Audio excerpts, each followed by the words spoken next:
All right, friends, we are live. I know you're used to seeing the legend Jens Pulver, but tonight I don't have Jens Pulver.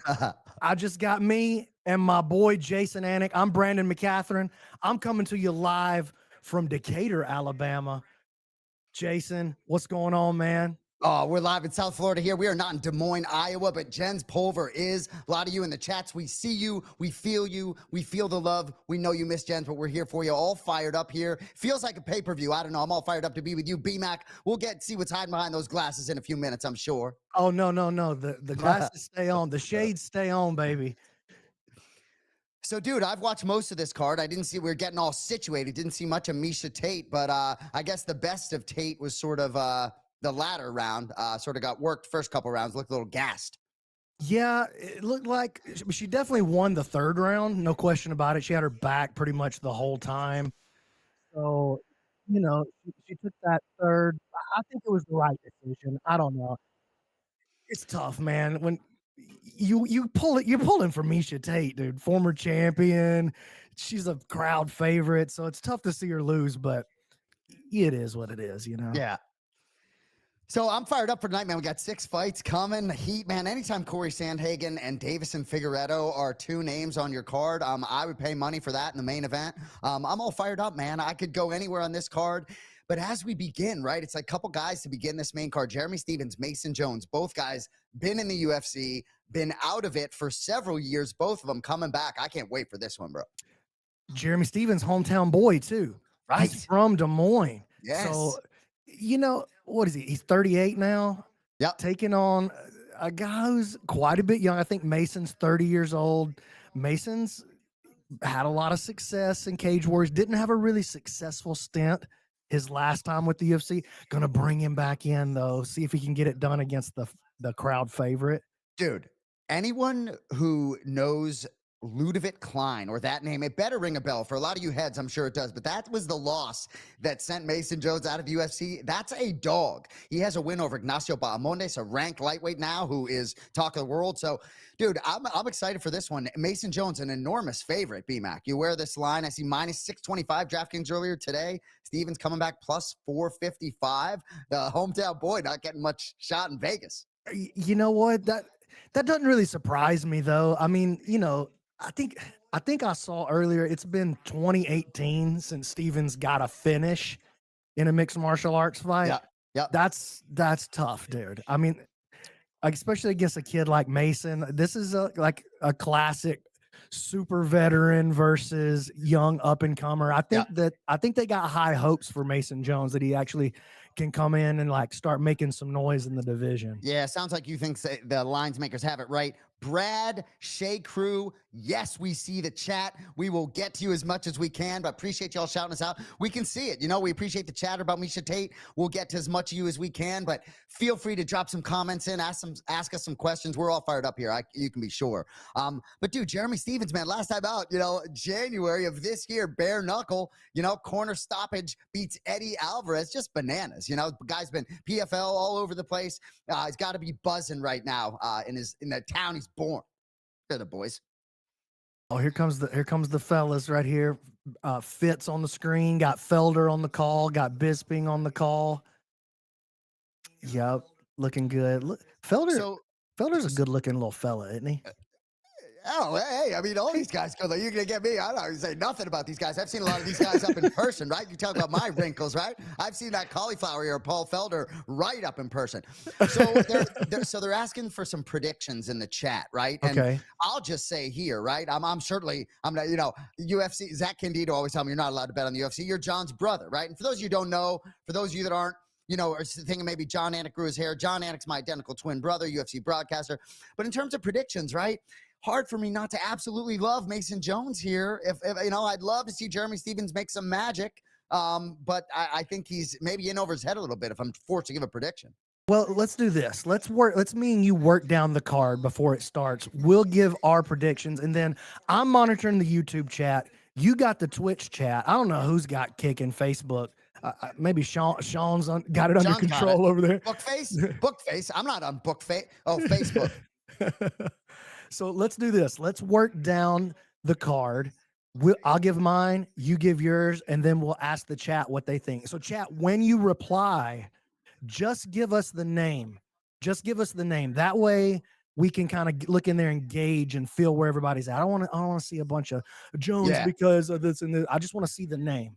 I'm with you. All And right. B-Mac, I'll say, you know I'm a gambler, right? So anyone who has some action, let us know. Show me some receipts. Like, I'll root for your action. Happy to. Go ahead. Well, now, last time I was on this show, it was me and Jens and Mason Fowler, and I had to take Mason's money right here live on air. Oh, I love it.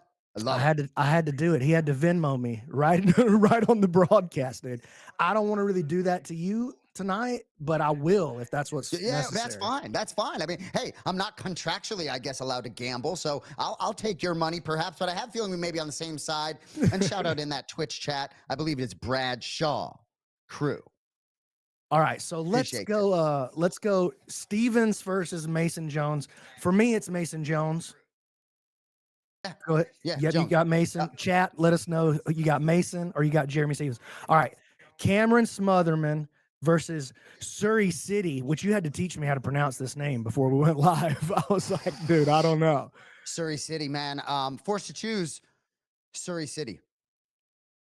All right, I'm gonna take Smotherman just to go opposite. Just of go you Oppo. right I there. like it. I like it. All right, chat. Let us know Smotherman or City, and also let us know. Do you think Surrey City sounds like a nice place to take your family for a weekend, or does it sound more like a place where there could be a superhero vigilante running around trying to get biz done? All right, then we got Montel Jackson versus Daniel Marcos. Tell you what, man, these guys in the Twitch stream, I mean, they don't want they want method. They want method. You know, they don't want us just picking winners. Man, Montel Jackson, Daniel Marcos, tough, man. You know, I'm gonna just go with the dog. Daniel Marcos plus 185 today. I'm gonna go with the dog just for the heck of it, right? Not in the business of picking fights. I'll go Marcos. Okay, I'm taking Marcos too. I like that zero beside his name. I want to see that. I just want to see the streak continue. Yeah. Drunk 3N Monk. It's Bo Nickel Day. Fucking right, it's Bo Nickel Day. Interested to see what BMAC's going to say about that fight. Go ahead. Well, let's go Ponzinibbio versus D-Rod right here. Yeah. Okay. Gosh, man. I like this. I like this fight. I feel like the top 3 fights are just outstanding. I gotta go with D-Rod. I go with him pretty firmly too. I think here, I'll give you some breakdown here. I think Ponzinibbio, I think his gas tank is going to affect him in the 3rd round. I think D-Rod probably finishes him in the 3rd round TKO. Yeah, I saw D-Rod a couple weeks back at Dirty Boxing down here in Miami, looking great, flashing that $1 million smile. Yeah, I'm leaning D-Rod. I've got to know Ponzinibbio a good amount, being on the road. He's on that broadcasting circle. He's minus 142. D-Rod comes back plus 120. I'm going with you on D-Rod, bro. Yeah, I feel like I kind of feel like that's the easiest call out of the 3 mains. Well, actually, no, I don't. That's probably the main event. Okay, here we go. Now this is the one I'm most excited about. RDR Bo Nickel. I can't wait. Bo Nickel has been a huge favorite every time he's walked to the octagon, except not as big tonight. Minus 345. I guess it's growing a little bit. 4-0 in the UFC. Rainier de Ritter plus 275. I got to go Bo Nickel every day of the week. I think he maybe knocks him out tonight. Oh, I'm going totally the other way. I think that this is actually a great fight for RDR.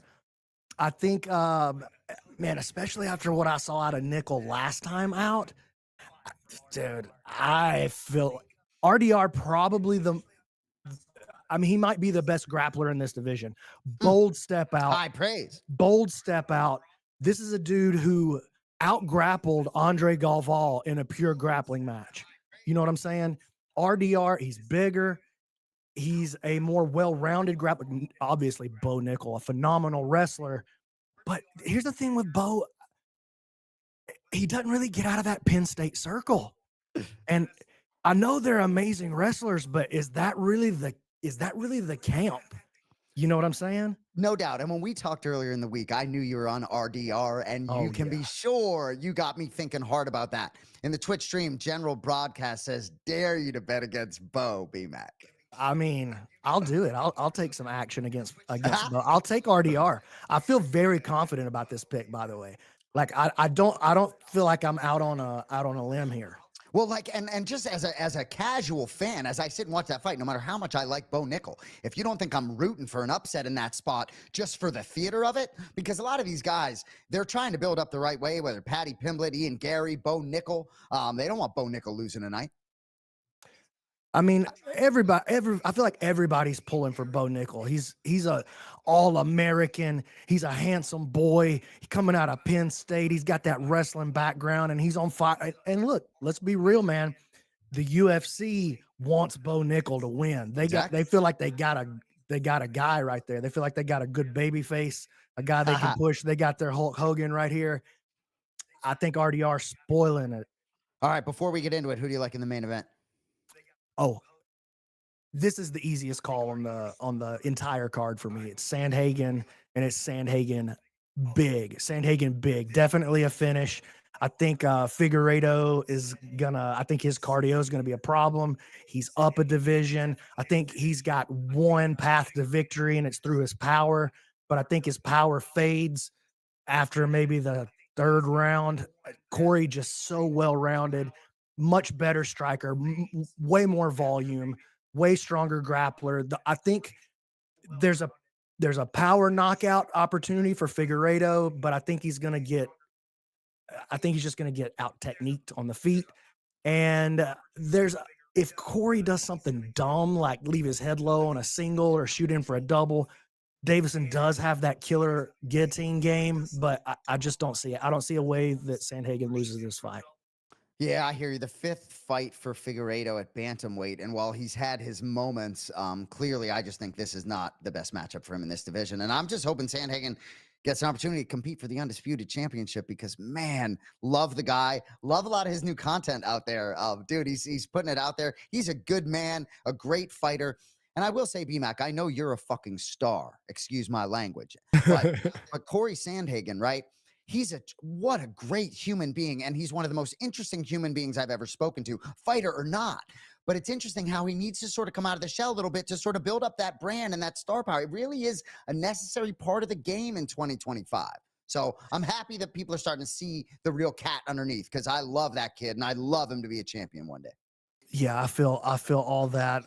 Man, a couple of big stars here. I think tonight could be a giant night for Sandhagen. I think it could be a giant night for RDR. This is I really think these top three fights are about as good as it gets for a UFC fight night. You know, I will say, right? Had you been bullish on Bo Nickel, I might have maybe even gone the other way there because I really think this is a tough matchup for Nickel, and I'm glad he's getting it at this stage. All right, here we go. Hometown boy.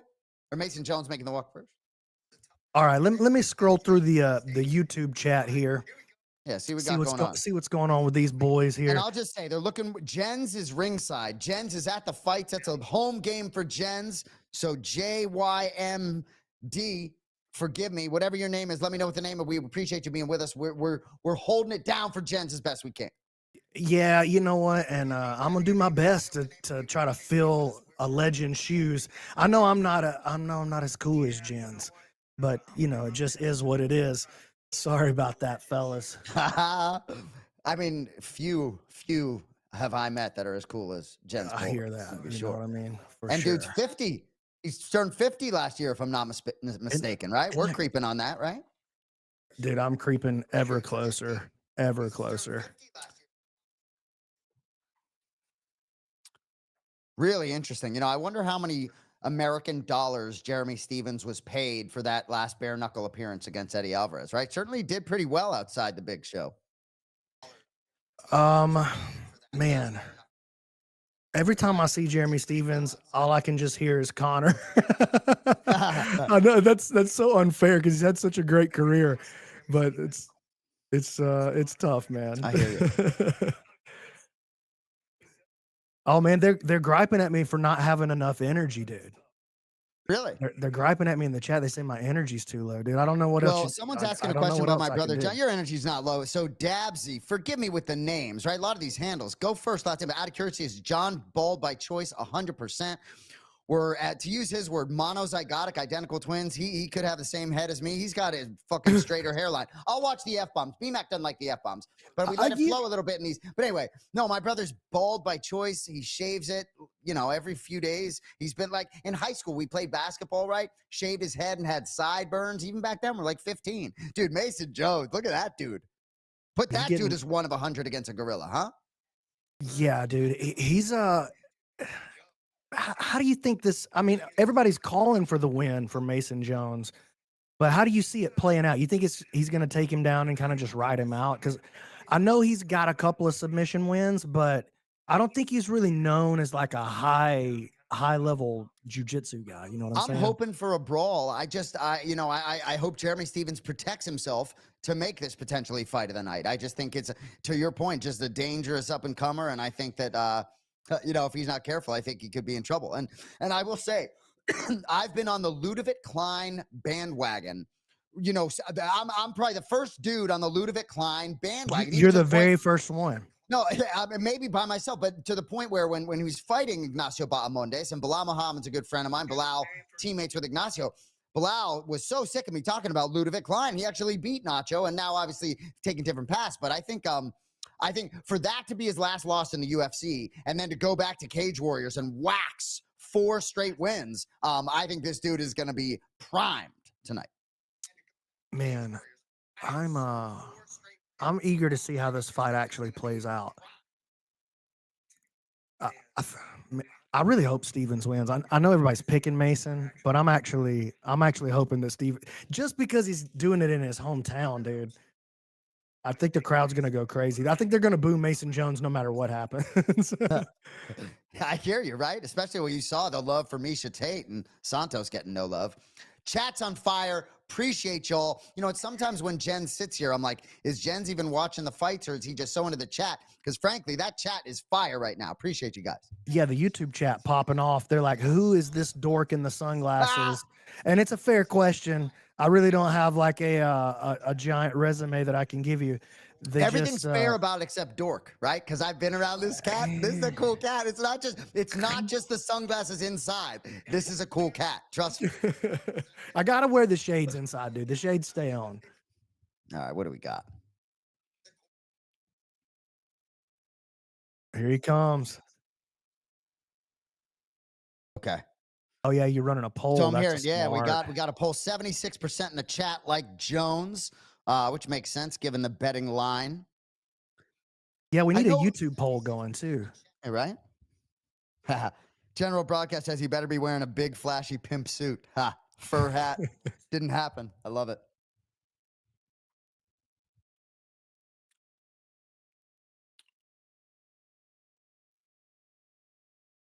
Hey, Jens Pulver, just know you got mad love out here. It's like all these, it might as well be the president of the United States that they want to see on camera. Everybody wants to see Jens Pulver on camera. When they do these shots, you better show the UFC Hall of Famer Jens Pulver, please. You better get him in there, man. I know. Yeah, right? I know he's creeping around back. Oh, there he goes. I see him right there. There he goes, right there. Hiding in the back. Jens right now? Yeah. He's right behind Jeremy. See? Boom, that's him right there, isn't it? Yep. He is the GOAT. He is our GOAT. I love it. That's the chat right there. Johnny D, Moose Giovanni, Juice. Appreciate you guys popping in. There's a guy, Moose Juice. There he is. They're seeing Jens.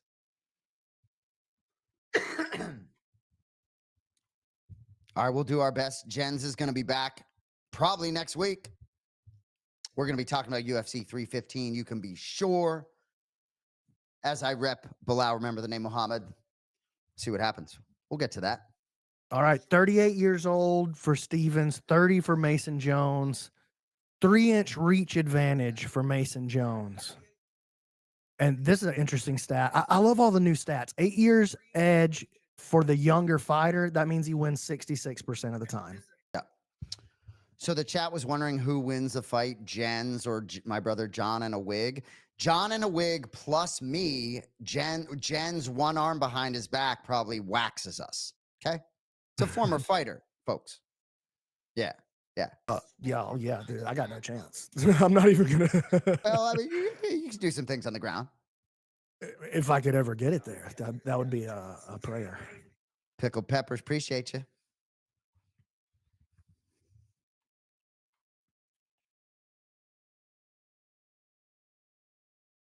So BMAC, we did one of these watch-alongs with my brother John one time, and we don't drink all that often, but alcohol was flowing a little bit.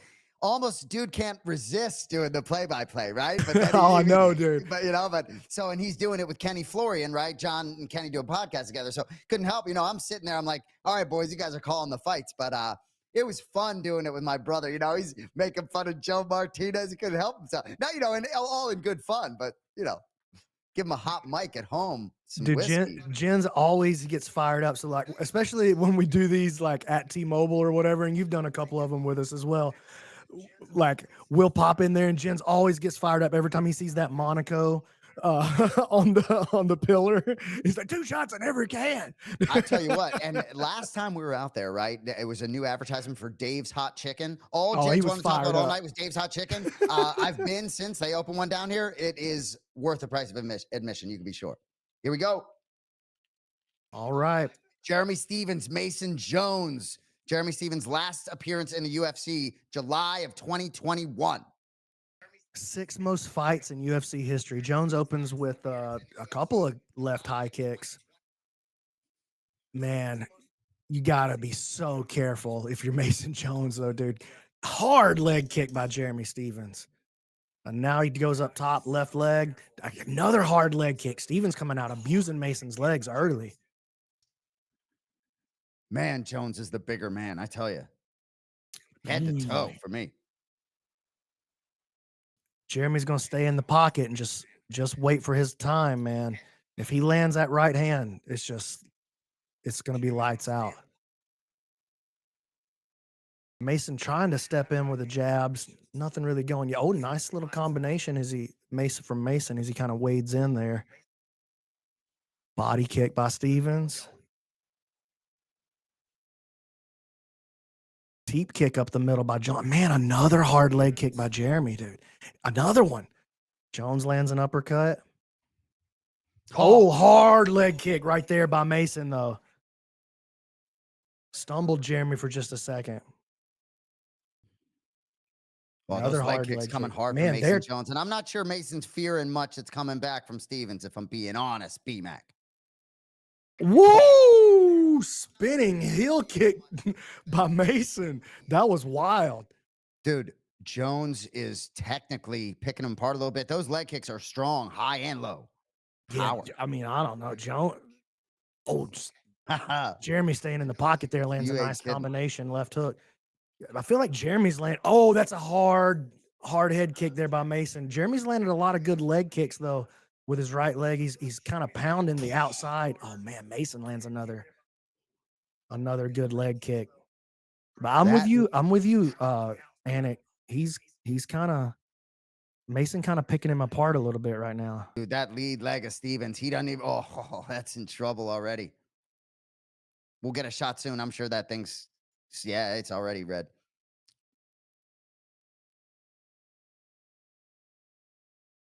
Mason's stepping. Oh, hard shot. 1-2 from Stevens. Clean 1-2. Got to drop the shades for this. Yeah, I knew it was coming. Yeah, I can't really sit here with the shades on all night.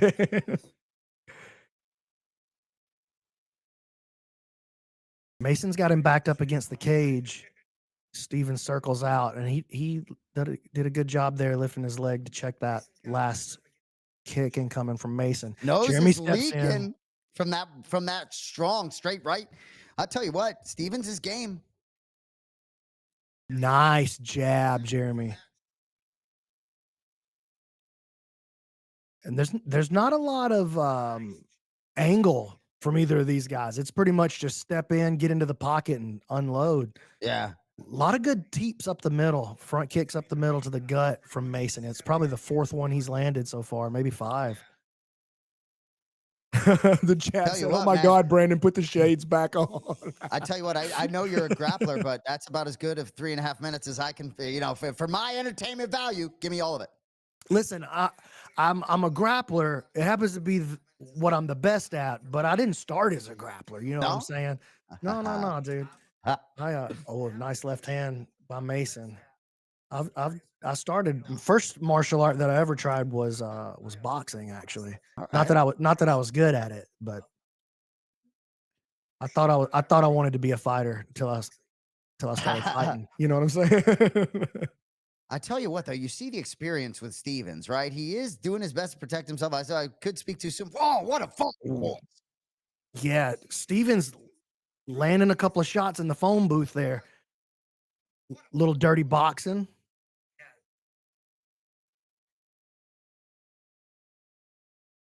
Oh, Mason, big mat return, got Jeremy elevated, put him on the ground. Only 35 seconds left in the round, though. That's not going to be a lot of time. Jeremy's already coming back to his feet. Nice job clearing that hand. Back to his feet up against the cage. Mason's going to get him back to the ground again here. Big mat return.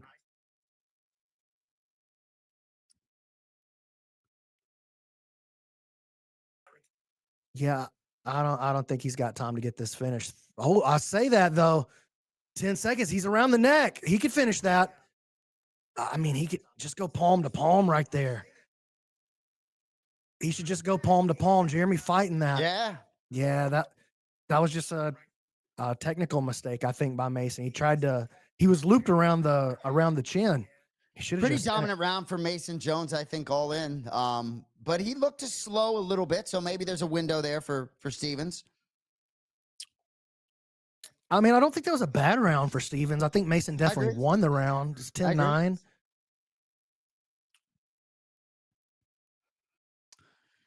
Yeah, in the chat say Stevens got the better strikes, but the output was so low. You know, yeah, I agree with that in terms of the hand strikes, but I wouldn't say maybe the kicks, I think, certainly dominant for Mason Jones. But I do think Mason, I'm not gonna say I think we're gonna see less of a gas tank out of Mason Jones here. I really do. And I think, I know Jeremy, 38 years old, we worry, but Jeremy may be fresher here. We'll see.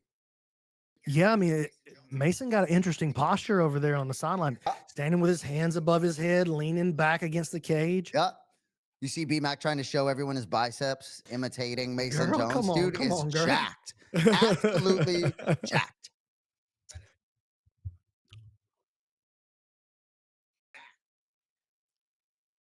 I feel like when they were in boxing range, it was mostly Stevens. Ooh, that's a nice body kick to open the round. Two good body kicks from Mason to open the round.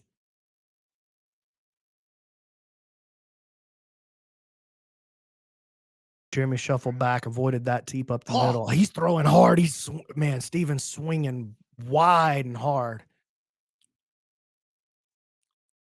Mason walking him down, though, putting Jeremy's back against the cage. Oh, my God. Two hard left hands from Mason. Now he's stepping in. I think Jeremy's hurt. Knee up the middle. Nice clinch work by Mason. Jeremy firing back with big uppercuts out of the clinch. Mike Malott chiming in on Twitter, fighting next week in Canada. A minute into round two. We really getting 9 more minutes of this, B-Mac? Oh, man. When they get in, this is a nice boxing exchange from both guys. They get into the pocket. Jeremy's landing hard. Those are two hard shots by Jeremy. Stevens. Left hook, straight right. Mason's right there, though. Tell you what, both chins are being tested. You can be sure.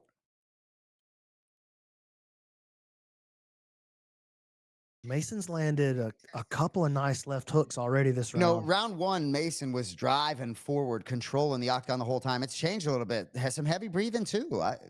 Pretty even round to begin, minute and a half in. Mason kind of standing in range with his hands a little bit low. That's dangerous inside leg pretty kick good there point by in the chat. Jeremy. Steven should go for the finish. The guy has no defense. I hear you, FK Gan.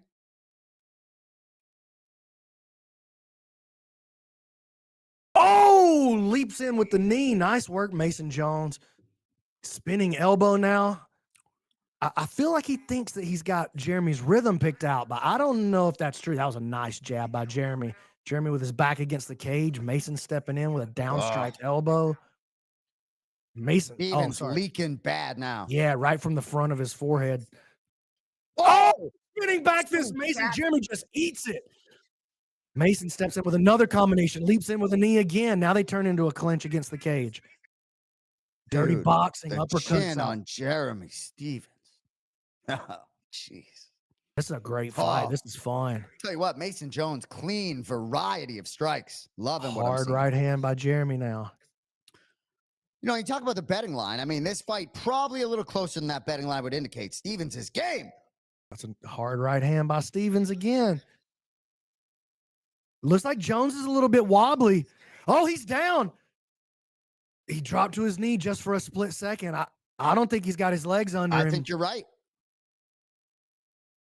Oh, dude. Unbelievable. Jeremy smells blood in the water. If he doesn't, he's missing an opportunity right here. I hear you. Mason lost his mouthpiece.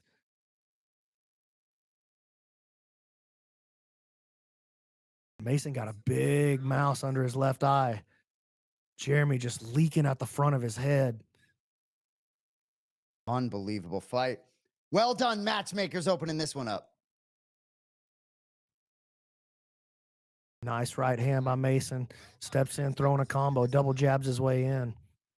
Jeremy's circling. He's done a good job of not letting himself get pinned hard against the cage. Couple of good leg kicks here. Nice head movement now from Stevens. Mason hey, chat misses saying the who low the kick. F are these guys? And I don't think they're talking about the fighters. Oh, no. Don't worry. Don't you worry about that, chat. Listen, What's the fights, boys? we're playing substitute teacher tonight, dude.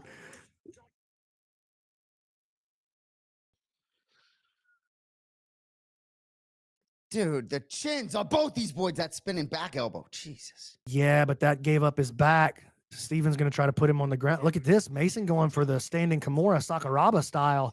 Drags Steven over against the cage. Has to give it up. Disengages the clinch.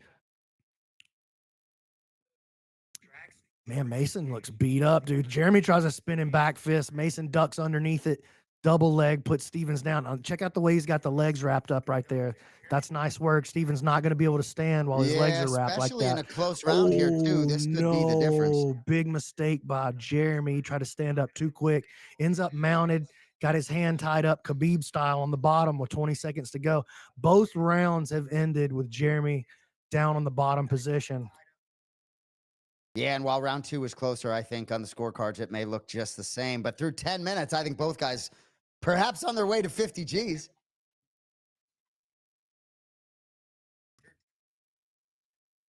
Jeremy ends first and second round with Mason on his back looking for the choke. Dude, I tell you, and in the chat, shout out General Broadcast saying thank you for fighters for giving your all, right? Like, yeah, I agree. Like, thank you, fighters, right? Like, so much respect for all these. This is incredible, man. 5 more minutes, sign me up. AJ in the chat saying if this dude don't want to fumble the bag, he got to push forward. I agree, man. Big favorite right here, but just Jeremy, I feel like he's got the momentum coming in to round 3. Jeremy Stevens, right? Just some names he's faced: Mateusz Gamrot, Calvin Kattar, Yair Rodriguez, right? Zabit Magomedsharipov. I mean, just stud. Josh Emmett, Jose Aldo. I mean, dude, he has the experience. I tell you what, I like the look in his eye right now. He doesn't look tired at all. Mason looks really tired on the cage. You think so? You think it's 2-0 Mason? I do. I think I'm giving that last round to Jeremy. Maybe that's crazy, but I feel like he landed. I feel like he landed more damaging shots. Like Mason, he might have landed more volume, but I feel like Jeremy was. I hear you, but landing the more damage. One of the least fun things to do is watch a fight intending to score it. Right? I can't tell you how many times people ask me, "How do you score a round sitting there?" You know, sometimes just enjoy it. You know what I'm saying? I'm not going to argue with you. 10-9 Stevens there.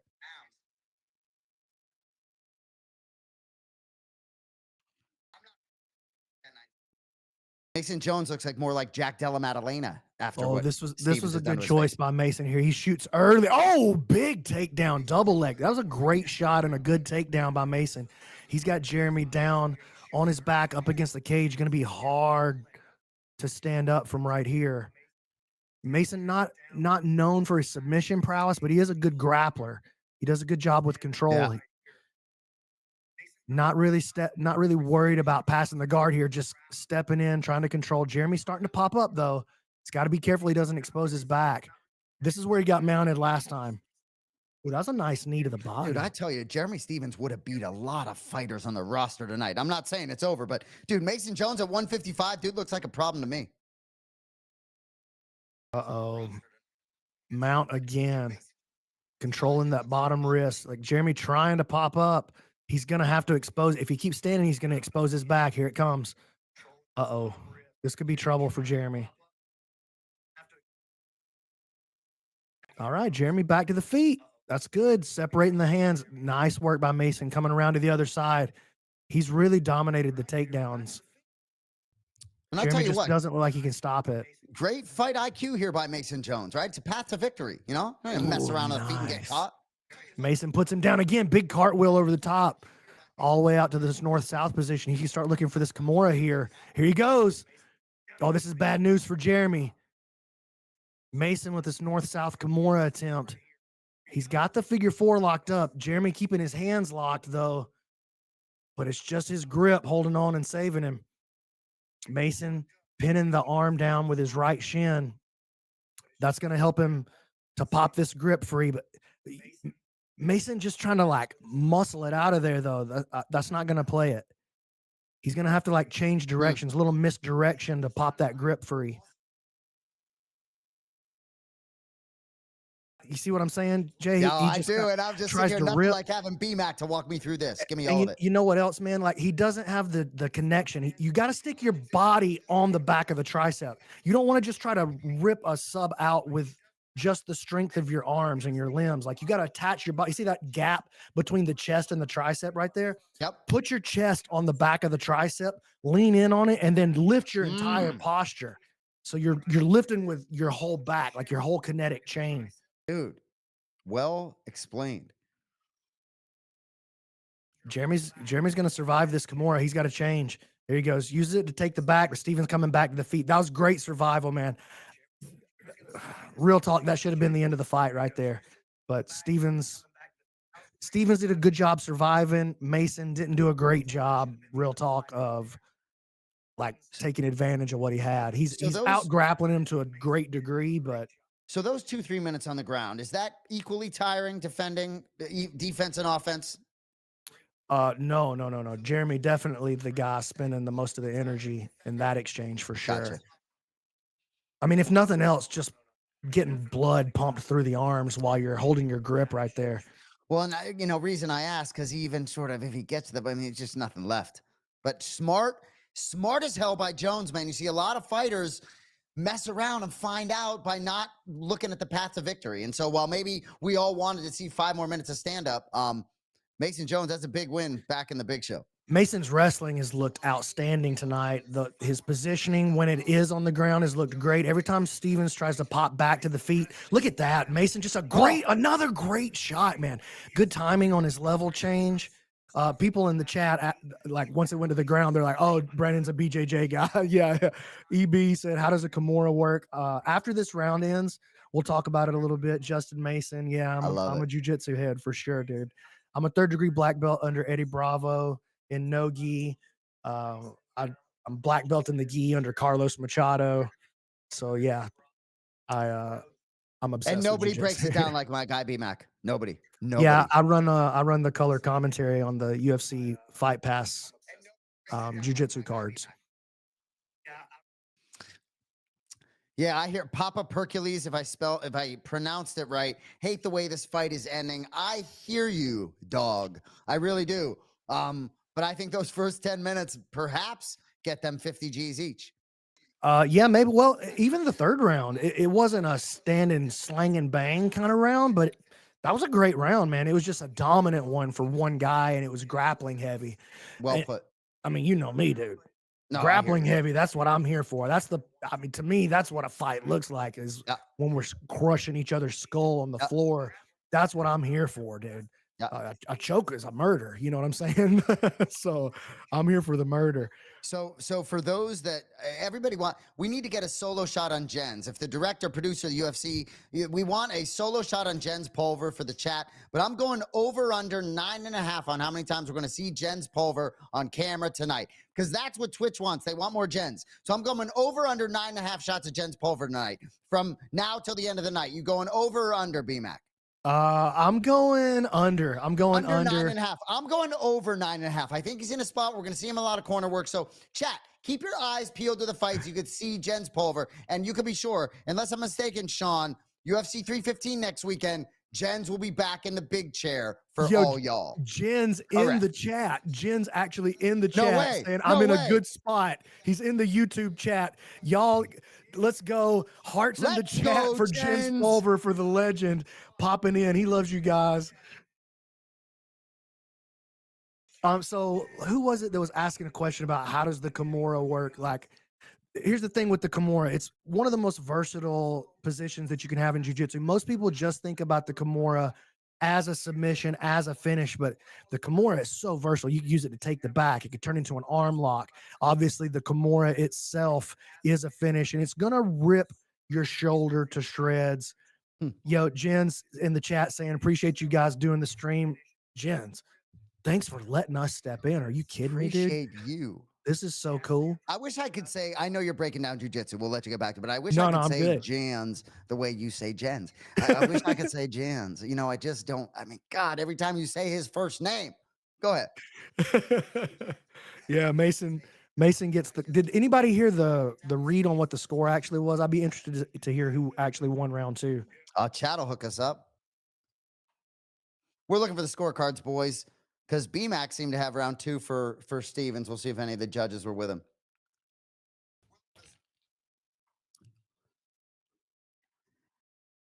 Gotta love Mason. Well, no, I don't love, but you know, you see that BMAC though, right? He's apologizing. Mason knows apologizing for the last round, but I had to get the job done. And to your point, you might have enjoyed it more than most, but he made the point that I was trying to make, that it's a path to victory. You don't need to mess around. You just got kicked out of the promotion a few years back. You want to stay here, you got to get that dub. And you know what? It's not like he boring grappled. It's not like he just went out there and laid and prayed on him. You know what I'm saying? Great point. He went out there, he looked for submissions, he took the back, he had mount position. Every time that Stevens got back to the feet and they disengaged, boom, change levels, explosive movement into the takedown. That was high level grappling, but it was controlling grappling. There wasn't a lot of like hard damage that came from it, but it was strong grappling, dude. Like you can't complain about that. I mean, you can complain about it if you don't know what you're looking at. Maybe you don't know anything about ground fighting and you're like, oh, if they hit the ground, that's not a real man's fight. They'll strangle you to death. They will strangle you to death. No, I'm with you. He was working, he was looking for submissions. It was 30-27 times 3.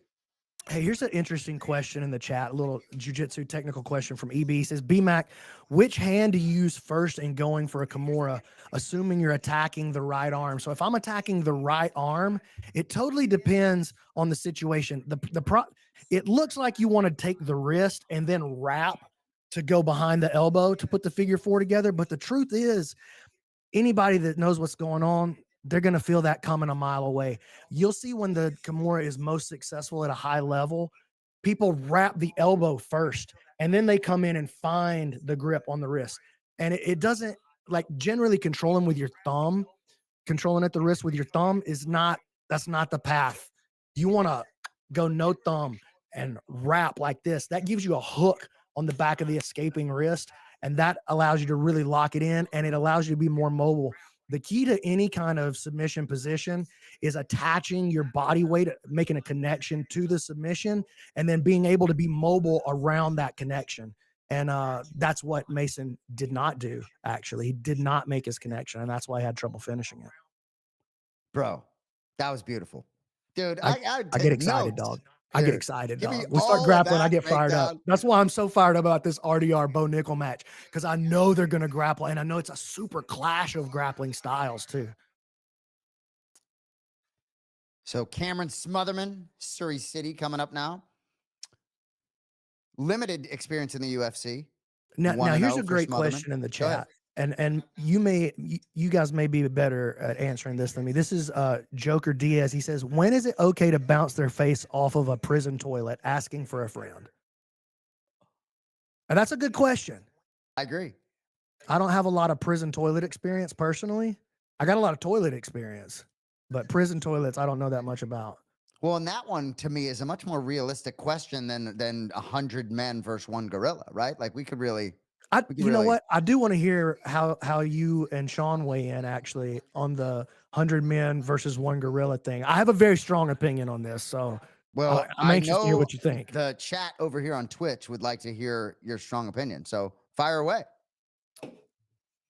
It's the gorilla, dog. Here's why.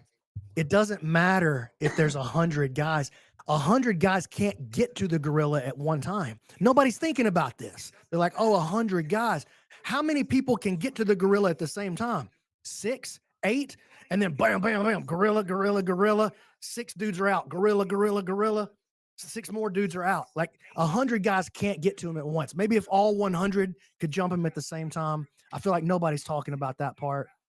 I don't know, dude. No, I think nobody's talking about that part. I think that's interesting, right? You know what's funny? I do this other show this week, and my co-host said to me, he's like, Bilal Muhammad might have the best fight best fight IQ in the UFC. You know what Bilal Muhammad would do? He'd be like, no, dude, we're not gonna fight the gorilla, right? It's too smart to fight the gorilla. But I will say, right?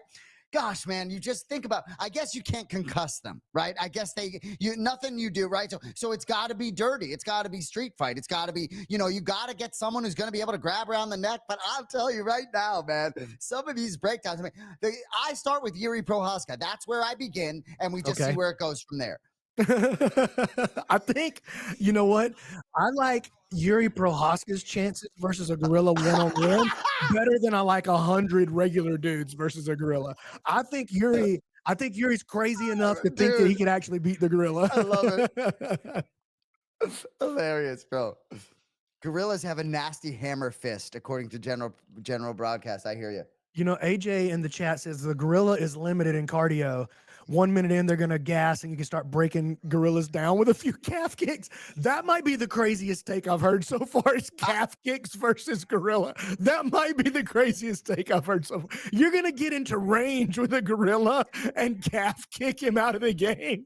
You've lost your mind. AJ. But I will say, I've heard about the lack of the cardiovascular base on the gorilla. That has been an argument I've heard a lot. You know what? I feel like the gorilla is getting slandered right here. I feel like this is unjustified. Nobody has seen a gorilla gas out. Somebody in the chat, give me some proof that you've seen a gorilla gas out in a fight. Fair. And by the way, 100 regular dudes, they're all going to gas out 30 seconds in. They don't have cardio. Regular people don't have cardio. No, that's fair. Anyway, we got a fight coming up. I get excited. Surrey City making the walk, me too. Surrey City in the corner. The dude's lost about 150 pounds for those of you watching. How much fun is Tate, dude? He lives down here in South Florida. We have good conversations. Good man right there. A 100 Yuri Prohaska will kill the gorilla. FK Gan. Yeah, right? 100 Yuris? Like, come on. Yo, I want to just take a second here, go off topic for just one, not as off topic as the gorilla, but I want to shout out to my boys from here at my gym. Dylan Booker wins tonight with a first round KO with an uppercut. They're up in Nashville, Tennessee, fighting tonight. And my boy Justin Jamar just won with a second round KO, 2-0. 2-0 tonight in Nashville. 2 pro fights, 2 dubs. Let's go. Doesn't sound like grappling either. No. I'm a jiu-jitsu guy. I'm just a jiu-jitsu guy, but we run it down here, boy. I love it. Justin Jamar, Dylan Booker. Love it. Oh, that makes me so happy. I can't wait to watch those fights. You know what? I'm missing being there for those boys to be sitting here in the chat with you guys. So we appreciate you. Go sub to my channel as a thank you, Brandon MC Ninja. Appreciate y'all being with us in that Twitch chat. When did John Anik grow hair? It's always been there. I'm a twin brother. For those of you who are wondering what's going on, Real guy will be in Montreal, actually leaving there tomorrow, leaving for there tomorrow morning. Okay, let's see if we spot Jens here. We got to That's keep, right. We somebody's got got to that. We keep got to count. track that. We got to track that. Chat, y'all got to Someone in the keep chat, we're count. looking over under 9.5 Jens Pulver. And Oh, there he is. Oh, there's Jens clapping there he for us. goes. No, I mean, does that count for two? I mean, come Yeah, on, that's yeah, just one. I think No, so. I think too. no, it's just one. That's hilarious. Oh, look at Jen. And I tell you, he's with his son, I believe, Carson. Someone put in the chat. Nothing better than that Hall of Fame. I mean, like, I'll never forget seeing Jens being inducted in the Hall of Fame and his son Carson. I mean, give me all of that. I need some tissues. Amazing. Jens cam. Yeah, I know. I know. Dude, a Jens cam would be epic. If he was like, if he had like the old school Pride Yeah, ref right? cam on his head, just watching the fights from right there, Love streaming it. to his Instagram or something. Sean was telling us in the back he needs to. I don't know. I don't think his mic was hot. That Jens need to paint "Just Bleed" across his chat. I tell you what, forget it. Man, the chat definitely has a crush on Jens, dude. I'm starting to wonder what Jen's talking to these guys about I tell you when we're what, not man. here. I mean, I tell you what, it is a cult following. So I picked City. You're on Smotherman, right? And in all transparency, I picked Smotherman because you picked City. Exactly. Got no You know, juice. I Got no just went juice. the other way because Got no I was juice. kind of torn, you Exactly. know. Exactly. My heart says Surrey City just because I like saying his name the best, though. So, bro, I just want to, while they're introducing these guys, I just want to let you know, right? So, for me, right, as I rep my boy Bilal Muhammad, and just to let y'all know, if you don't know, right, like I know y'all love Jens. Bilal Muhammad, my boy, he's fighting in a week. I'm jumping out of my skin, right? It's one thing to win a UFC title, another thing to defend it. My boy hasn't lost in 11 straight fights. My boy don't always get the respect he needs. I'm pretty fired up for 1 week from tonight, bro. It is a big night for my boy. And where is that fight going to be? Like what city? Montreal, Oh, Quebec, man. Bell Center. Co-main event, Valentina Shevchenko, Manon Fiorot. So quickly, bro. Nah. Well, I am going to make you break down. Give me a little love on my boy Bilal Muhammad and Jack Della Maddalena. But dude, I will say, bro, I know you've cornered fighters. I know you're close to, look, you got a couple guys that fought tonight, but I will say, bro, like, ain't nothing like sitting watching. You know, a lot of fighters say when they're cornering guys, it's far more nerve-wracking than when they're fighting. Oh, by far. Bro, every time I think about Montreal next Saturday night, it's like goosebumps, hairs raising up on my arms. I can't wait. I can't stand it. I hate being in the corner. I do it, but I can't stand it. Really? I used You'd to be corner. outstanding though, bro. Well, look, I'll do a good job, but I get so nervous, dude. It makes me sick. Makes me sick to my stomach. I used to corner for Ben Saunders, Eric Anders, Walt Harris. Your boy, you I love know, it. yeah. Oh yeah, your boy Love me Eric some Anders. Eric Anders. And just used to just make me sick to my stomach. A lot of love and hate in the chat for Bilal. Wouldn't surprise you, right? No, not at all. He's one of the most love-hated guys in the game right now. Hairiest guy in the game. I'll give him that straight out.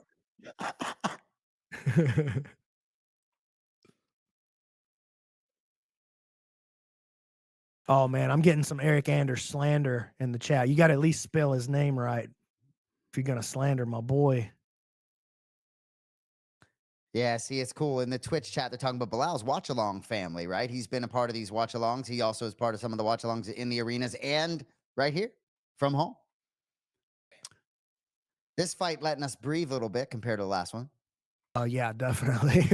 The last one was nonstop. I felt like we just went a million miles an hour the whole time. It is interesting though when we sit here and we pick fights, right? Because that's what everybody wants, right? They want predictions, right? And Kenny Florian, it drives him insane that on the Anik and Florian podcast every week he has to make predictions on these fights, right? Because predicting MMA, it's a whole different ballgame. We talk about football, basketball, a little bit different conversation. Totally different, dude. And I'm a huge basketball fan, by the way. Huge basketball fan. You talk about a different pace in this fight for sure. Tell you what, I'm appreciating all the love for my boy Bilal. But you know, it's interesting, right? You talk about basketball or football here. We could lose our entire following here. We start talking about pro sport. It is fascinating, right? Like I always say, like Joe Rogan, I'm not sure he knows who Patrick Mahomes is. And I'm like, kind of not kidding. He knows about Aaron Rodgers, darkness retreats. Anyway, all right. City, excuse me, trying to Yeah, shooting in, looking Smotherman for the down. upper body clinch, trying to drag him down. He's got double underhooks. He's got Smotherman pressed up against the cage. Smotherman doing a good job, though. He's circling back. He's going to try to get this left underhook. He needs a slice back through. He's got his arm trapped, though. Not sure what he's really thinking on the right side there. And Johnny quickly, D in the chat talking about the Walt Harris story being a tragic one. Bro, you have no idea. Honestly, some of the saddest moments that I can ever remember with all that, man. It was so rough for all of us down here. you're close to Walt. Yeah. I know him pretty well, man. Man, I'm happy to know that you're close to Walt. I didn't Yeah, know that. That's I awesome. used to train with him all the time. All the time. I love it. Just to shift back, right? Clay Bouquet, I used to spar Bilal. He's the only person to ever make me see double. Awesome, dude. Appreciate that. He keeps coming. Nice step in jab from City. Teep up the middle. Not a ton of action. Definitely City's round so far, though. Yep. Nice. Little dirty boxing in the middle of the cage. You don't see Ooh, that too much. clean, City quick strike, pressing him man. up against the cage. Good head position here as he tries to work for the takedown. Smotherman pretty much straight up, though, trying to defend. Nice job. Digs the left underhook back in, posting against the far elbow, keeping City from developing a clinch, getting his hands locked. City pressing in hard, though. Disengage. Oh, nice left hand breaking the clinch by Siri City.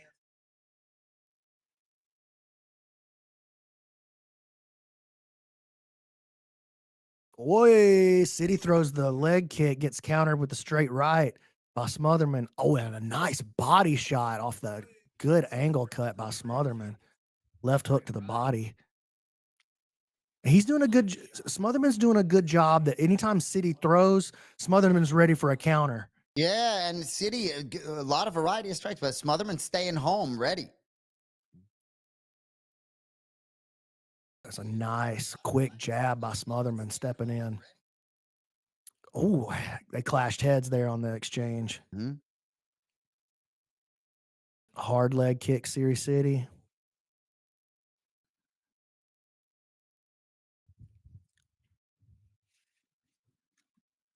Smotherman pressing forward, but the footwork from City is much, much better. Mm-hmm. Spinning hook kick misses. Swing and a miss by City. Into the first round. Definitely City's round 10-9. Yeah. Definitely. And the height and reach advantage certainly playing a part thus far.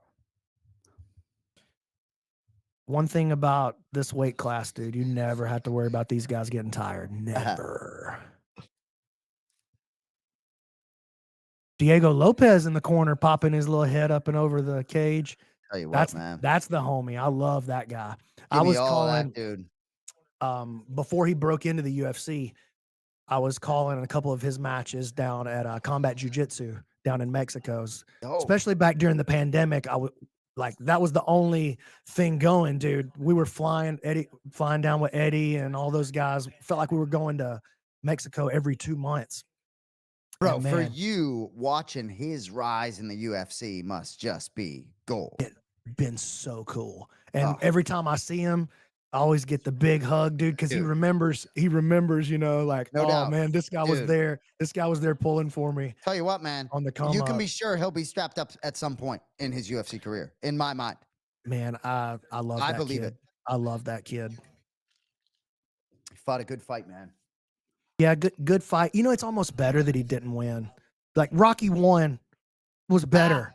Rocky 1 was better than Rocky 2. Fair. Like, No, I hear you. I hear made you. Rocky 3 great. Rocky 4 was great because we lost Rocky 1. Nice takedown, Siri City. And dare I say, Volk needed it more in that spot. That would have been third straight loss for Volk, right? We didn't need that as part of legacy. Nobody likes seeing people talk about lighting candles the day after Volk loses. No one wants to see that dude lose. Yeah, for sure. City got a good takedown. Pushes Smotherman up against the cage. Smotherman popping up to one knee now. Trying to get back to his feet. City doing a good job hanging his body weight. He's hunting that left hook a little too early. I like that better. Drive a kick in or drive a knee into the thigh. Smotherman now back to both feet.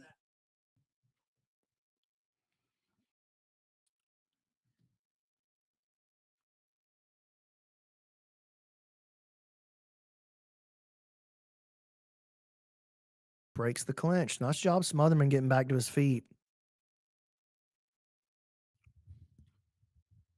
Couple of swing and miss from both guys in the center of the Yeah, cage. just Smotherman, tough to find the range.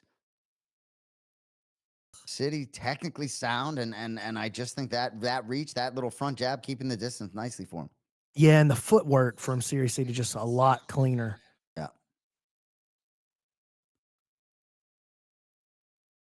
When Smotherman does strike, he's popping straight in and out. Yeah, and just yeah, plotting. Just quick feet the other side. Even when Smotherman throws, he's a little loopy, he's a little wide. Yeah. Range is all in City's favor. He's definitely leading the dance here.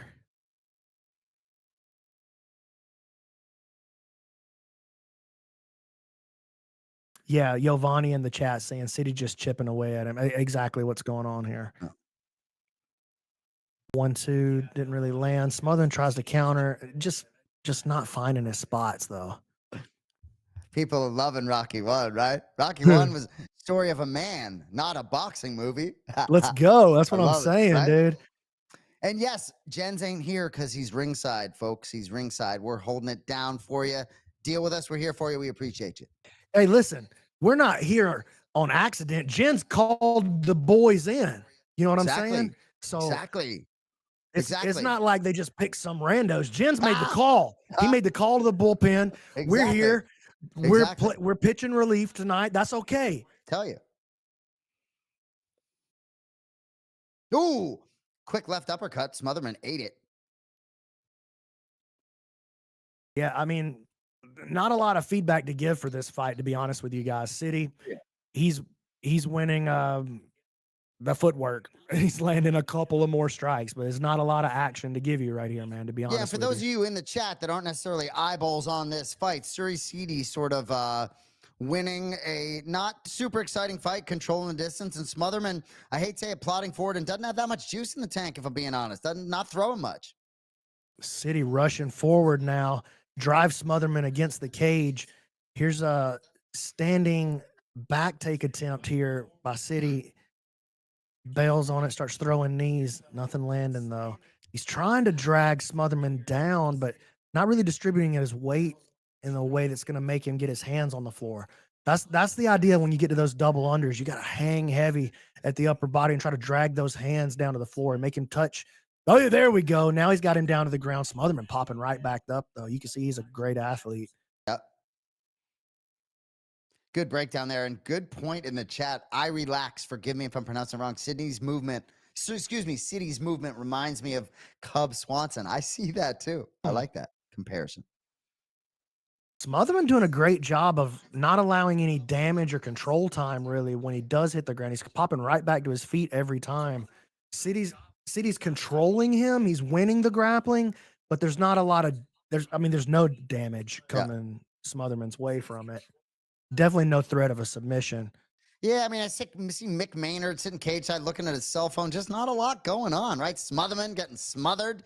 Man, that's not good when you see Mick looking at his cell phone mid-fight. You know? That's not good. Yeah, Smotherman getting taken down right back up, but he's just not able to escape and throw much of his own offense. Wild camera move right there. That was crazy. But it is so true. A great point in the chat. FK Get, after that last fight, this one is background noise for me. LOL. Yeah, I'm fucking laughing too. I hear you. It's MMA sometimes, you know? And good matchmaking can make great fights, and then it can oftentimes make bouts where guys sort of offset each other a little bit. But I just think Smotherman doesn't, I don't know, man. He doesn't seem quite ready, you know? I would have to agree with that, dude. You know, I don't think this is a bad fight, though. It's just, man, we're comparing it to the last one. You know, so we might have had fight of the night with Stevens and Jones, and then we're coming out with a normal fight right here. It's not like these guys, especially City. City looks really good. He just doesn't look like he's going to win with a knockout. You know what I'm saying? I agree. Since we talked about Bilal, though, I will quickly say, John, my brother John, Anik, and Kenny Florian, they do this UFC Fight Pass rewind on UFC Fight Pass where they go back and look at old fights. So check it out this week. They went back and watched Bilal Muhammad versus Leon Edwards. Mm. That fight was not as boring as everybody thinks it was. Leon getting dropped on his head. But look back at some of these fights, these UFC rewinds with John and Kenny. Pretty cool. I feel like Bilal doesn't get a fair shake, dude. I don't think that he gets a fair shake. People Yeah, I mean, gripe about him, but he's a winner, bro. He's a winner. unbeaten in 11 straight. Um, we could go on and on about that. I know we got mixed martial arts on the screen, but I'll tell you, yeah, no question about it. And he's earned everything. You can be sure they wanted to take it away from him. And I will back at UFC 300, right? Leon Edwards, they were ready to let him fight others other than Bilal, right? But Yeah. Bilal bided his time, and 1 week from tonight, see what he can do. See if he can defend it. They say you're not the real champ until, you know what I mean? So Hey, let's see what he can do. well, Bilal would agree with that sentiment. You know, he's not defending anything. We talk all the time. He's going in there to win another chip. He's not going to defend nothing. Him and Jack, same thing at stake. Anyway, 4 minutes left. City, Smotherman. Yeah, and Smotherman getting smothered a little bit here.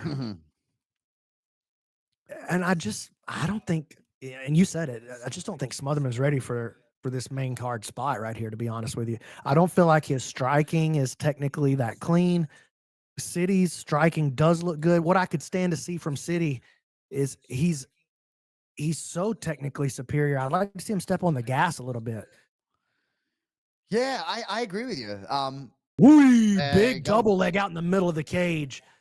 Dang, dude, that was crazy. You don't see a lot of that. This is, man, he just not. Oh, Darce choke. Oh, City slips in a Darce choke and Smotherman tries to get back to his feet. This is deep, dude. Oh, he's got that. He's sliding under the bottom position. Smotherman opening his chest up, though. He's keeping his shoulder wide. If he Dude, can stay right there, he can be okay. He's keeping his arm on the outside. You see how he keeps his arm out wide? That's stopping the shoulder from touching the artery, but he can still get put to sleep right here.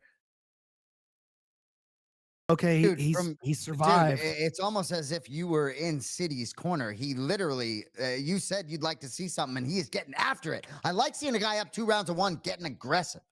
Man, 2 rounds of none. Excuse me. Smotherman survived a deep Darce choke right there, dude. And now he's back to his feet. That was crazy. Johnny D said, B-Mac, come back and do another stream with Jens. Hey, I've done a couple of them with Jens now. It was me, Jens, and Mason Fowler last time. And then I've popped on. How many have I done live there at T-Mobile, Sean? Probably 4 or 5 that I've done. Me, TJ, Jens, Jay popping Forrest in with Griffin us. creeps around. Yeah, Forrest Griffin always up in there. So yeah, but I appreciate the love, dude. I like being here. Don Fry. Nothing like being up on set with Don Fry, Oh, huh? Give me all yeah, of I that. know Don With Fry coming in all of here. that. I'll tell you one thing. I show up in here with a cowboy hat on. Uh, I just come in here and talk about some facts. and Oh, I I tell you just what, Chase broke my Hooper, friend throat. of the program, the juxtaposition between Don Fry and Chase Hooper, and we're just sitting there. Super Smotherman, fun. man, with respect. I mean, other than a little bit of defense tonight, not much else. Yeah, I just don't see the technical reason to have Smotherman on this main card, other than if they were trying to give City a showcase fight, which he hasn't really. I mean, he's won the fight very clearly so far. Still a minute 45 to go, but he hasn't really showcased if this was supposed to be a showcase fight either. Agreed. That was a nice jab by Smotherman stepping in, but for me, it's just Smotherman just straight in, straight out, straight in, straight out. City's doing a great job with his footwork. Oh, nice knee up the middle. Smotherman seems like he's kind of found a little more range, maybe a tad more urgency here in the last 2 minutes. Yeah, and a little more energy. It's, you know, I wouldn't be surprised if Smotherman just didn't necessarily feel great on fight night tonight, right? Doesn't look great. Doesn't look like he has a lot of juice. Oh man, yeah. I mean, that's just a great example of what I'm talking about. Just not there technically for me. Smotherman Yeah. tried to deliver a knee with his feet off the ground. I mean, that was why he just fell and hit his butt, dude. I tell you what, Smotherman is great at though, is getting right back to his feet every time he does hit the ground. But he's probably been taken down on the stat sheet 7, 8 times though. Right. Super experienced getting back to his feet. Yeah, that's a great. That's great. Dude, nobody more experienced than Smotherman Nice at fight getting there, though. back to his feet. Smotherman hanging in, but just overmatched tonight. Overmatched, but not overwhelmed. I'll say that. Agreed.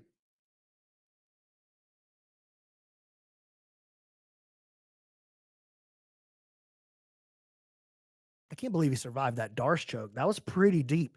But I've been griping about his technical acumen. Another funky flying knee from Smotherman. Um, I was griping about his technical acumen on the feet, but his survival of that Darce was very technical. Yep. Like Yep. he exposed himself in the stand up, got put in a deep Darce choke from a guy with super long arms, and he had the figure four locked all the way in. But he did a great job keeping that shoulder open out away from the neck. What makes a head and arm choke work? It like whether it's a triangle choke, an arm triangle, a Darce choke, an anaconda choke, what makes that work is that the shoulder itself touches the artery. So people think it's that the arm comes across, but look at this. If the arm comes across, the shoulder doesn't necessarily touch the artery. You see Huh. what I'm saying? Yeah. It's the lifting. So you've got to be able to push up in. That's what puts a guy to sleep. And even if his arm is not across, that shoulder can still touch the artery. That's why sometimes you see a triangle choke work, even when the arm is not pushed across. Dude, great stuff. And for the untrained eye, almost you could like for me, oh, what do you sleep? Right? Oh, we're the opposite, right? Defending himself well. Yeah. I don't know. Smotherman to me just tonight almost looked like when I used to play basketball against dudes that were just taller than me. It was just like, yeah, I thought I got off the ground pretty good there. No shot. I just tough matchup for him. I hope he doesn't get bounced because I think he could bounce back.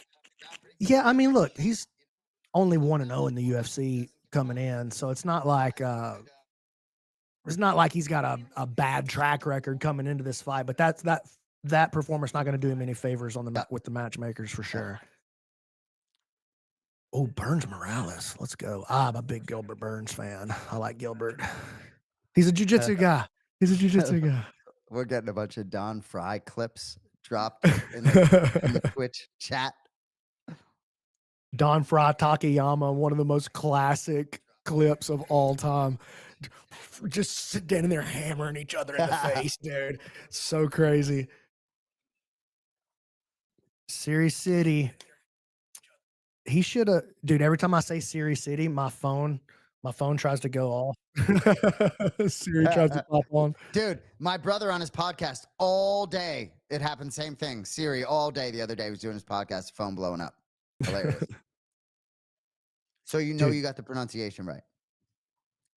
I have been sitting here There he all is. night trying to figure out why I was hearing sound coming out.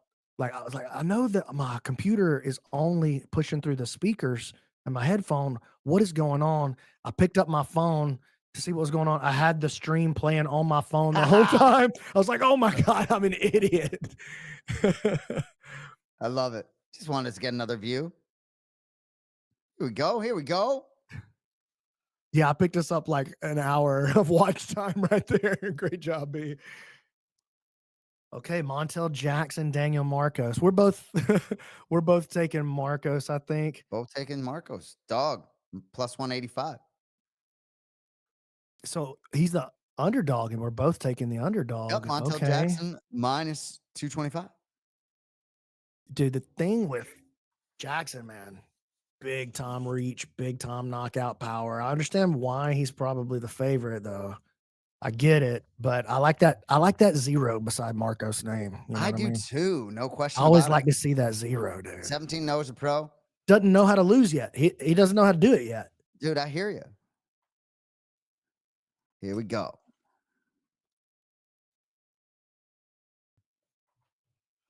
I may be a little. Daniel Marcos trains down here, I believe, at Institute of Human Performance. My brother's done some strength and conditioning down there, so maybe there's maybe a little bias there, rooting for the dog.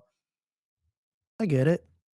Southpaw versus Orthodox. That'd be different than what we've seen so far tonight. We haven't seen a lot of stance switching actually tonight. That's true. I tell you though, man, like this roster is just so deep. You got a guy 17-0 as a pro, facing a guy 14-2 as a pro. I mean, dude, it's a lot, They're hiding in the middle of the card.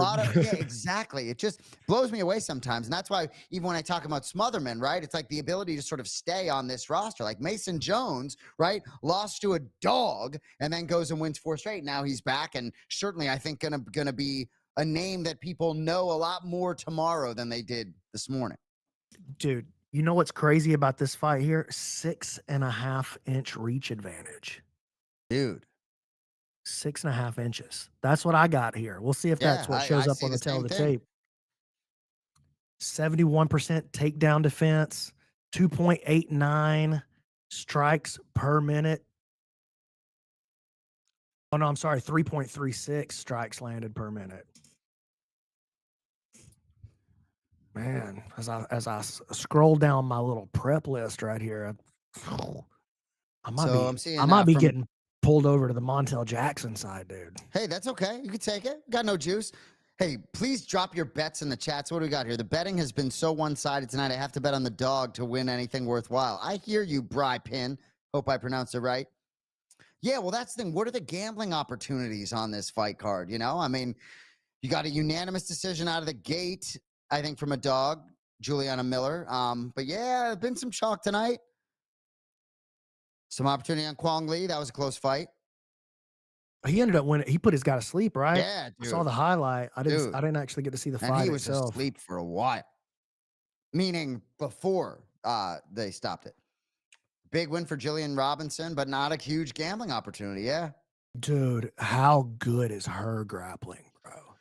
Bro, and you know what's so interesting? Dean Thomas, who's her coach, and Dean Thomas is very selective. Anyone who watched the Anik and Florian podcast this week, Dean Thomas very selective with who he coaches. He corners Sean Brady. He actually went to corner Joe Pfeiffer in Mexico City before Joe Pfeiffer got sick, and he's been cornering Jillian for a long time. And he talked about Jillian Robertson on the Anik and Florian podcast this weekend. He's like, either Jillian's dominating the fight or she's losing.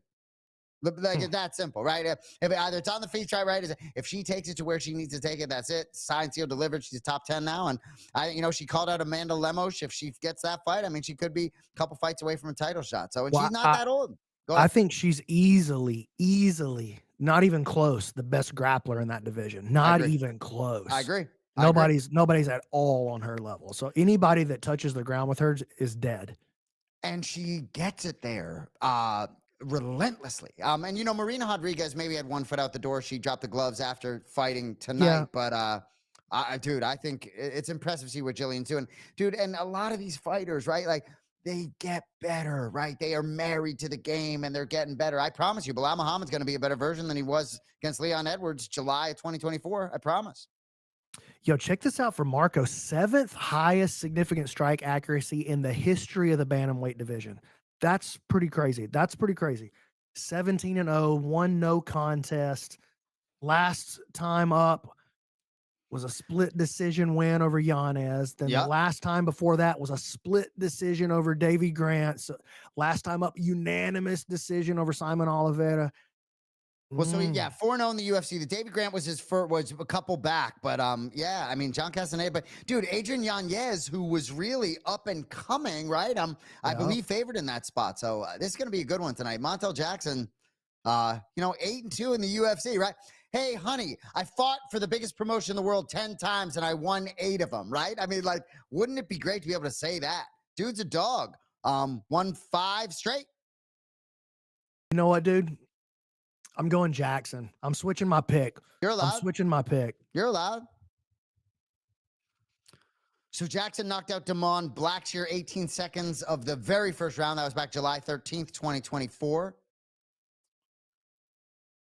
Fought once a year the past 3 years. Go ahead. He's got a K over Hani Yahya, He does. ADCC legend. Uh-huh. Hani Yahya. Oh, that's 3 gens. Yep. That's 3. Hey, there's not a lot of opportunities left. Too. Not a lot of opportunities to get to 9, dude. I tell you though, when you do get him on camera, though, you're getting all sort. You're getting the profiles. He's chewing a little gum. He's looking fired up. It looks like, is that your right? Who's that? It looks like he could mess with some people, Jen, tonight. Jen's was like powerlifting. He's getting strong, right? Yeah, your boy getting thick out there, right? Your boy thick. Yeah, a lot in the chat had Adrian. Some thought Adrian did beat Marcos. That's fair. Well, it was a split decision, man. That's the thing. Like, and then that one that we were talking about from July 23 over Davy Grant. I love me some Davy Grant.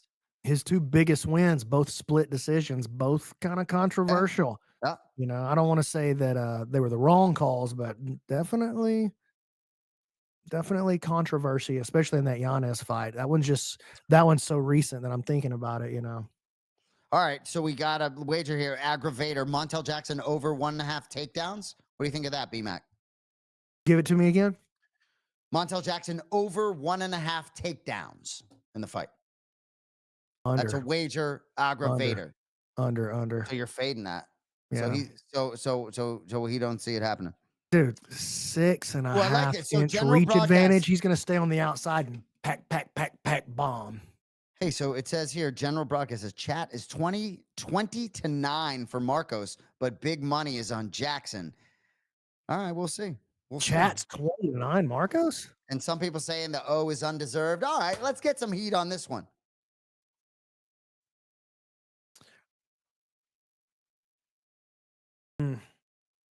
Yep. The longer it goes, the more confident I become in this Montel Jackson switch here. All right.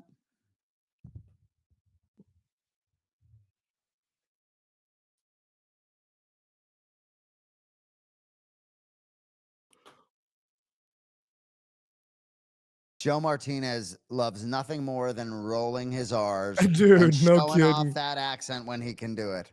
We know. Hey, Joe, I don't speak Spanish, but I can roll my R's too. All right. All Give us right. something. Give us a little something. I mean, what is por qué? Daniel Marcos? Come on, Come on. come on.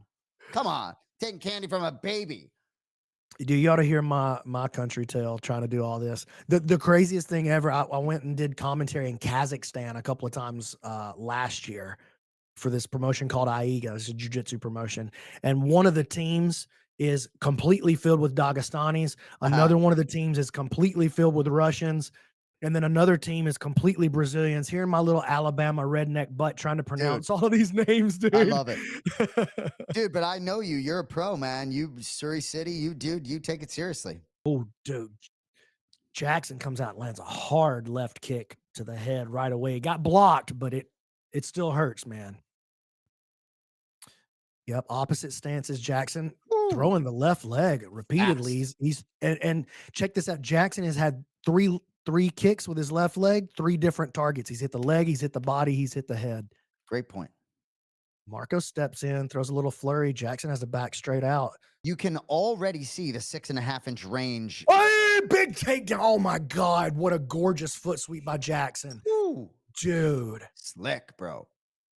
Marcos does a good job recovering back to his guard. That could have went downhill super fast. Okay, there's one takedown. The question was 1.5, right? Okay, there's one. Bro, you brought up the reach before the fight. I understand they're on the ground right now, but if they get back, it is. I mean, good luck, Marcos, getting inside on Jackson.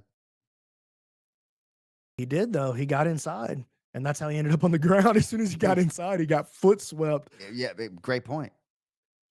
Let's see what Marcos' closed guard looks like. He's doing a good job controlling posture. Oh, he's out of there. Jackson trying to step around now. Marcos kicks away, does not create the distance that he needed, though. Jackson crowding him up, trying to control the feet. Marcos trying to pop back to the feet. Here he goes up against the cage. Jackson leaning in on him. Jackson changing levels, looking for the single. Not really in position to get it done yet. We gets him lifted. Marcos defending so far. Nice job. Jackson with the left underhook, pressing Marcos up against the cage.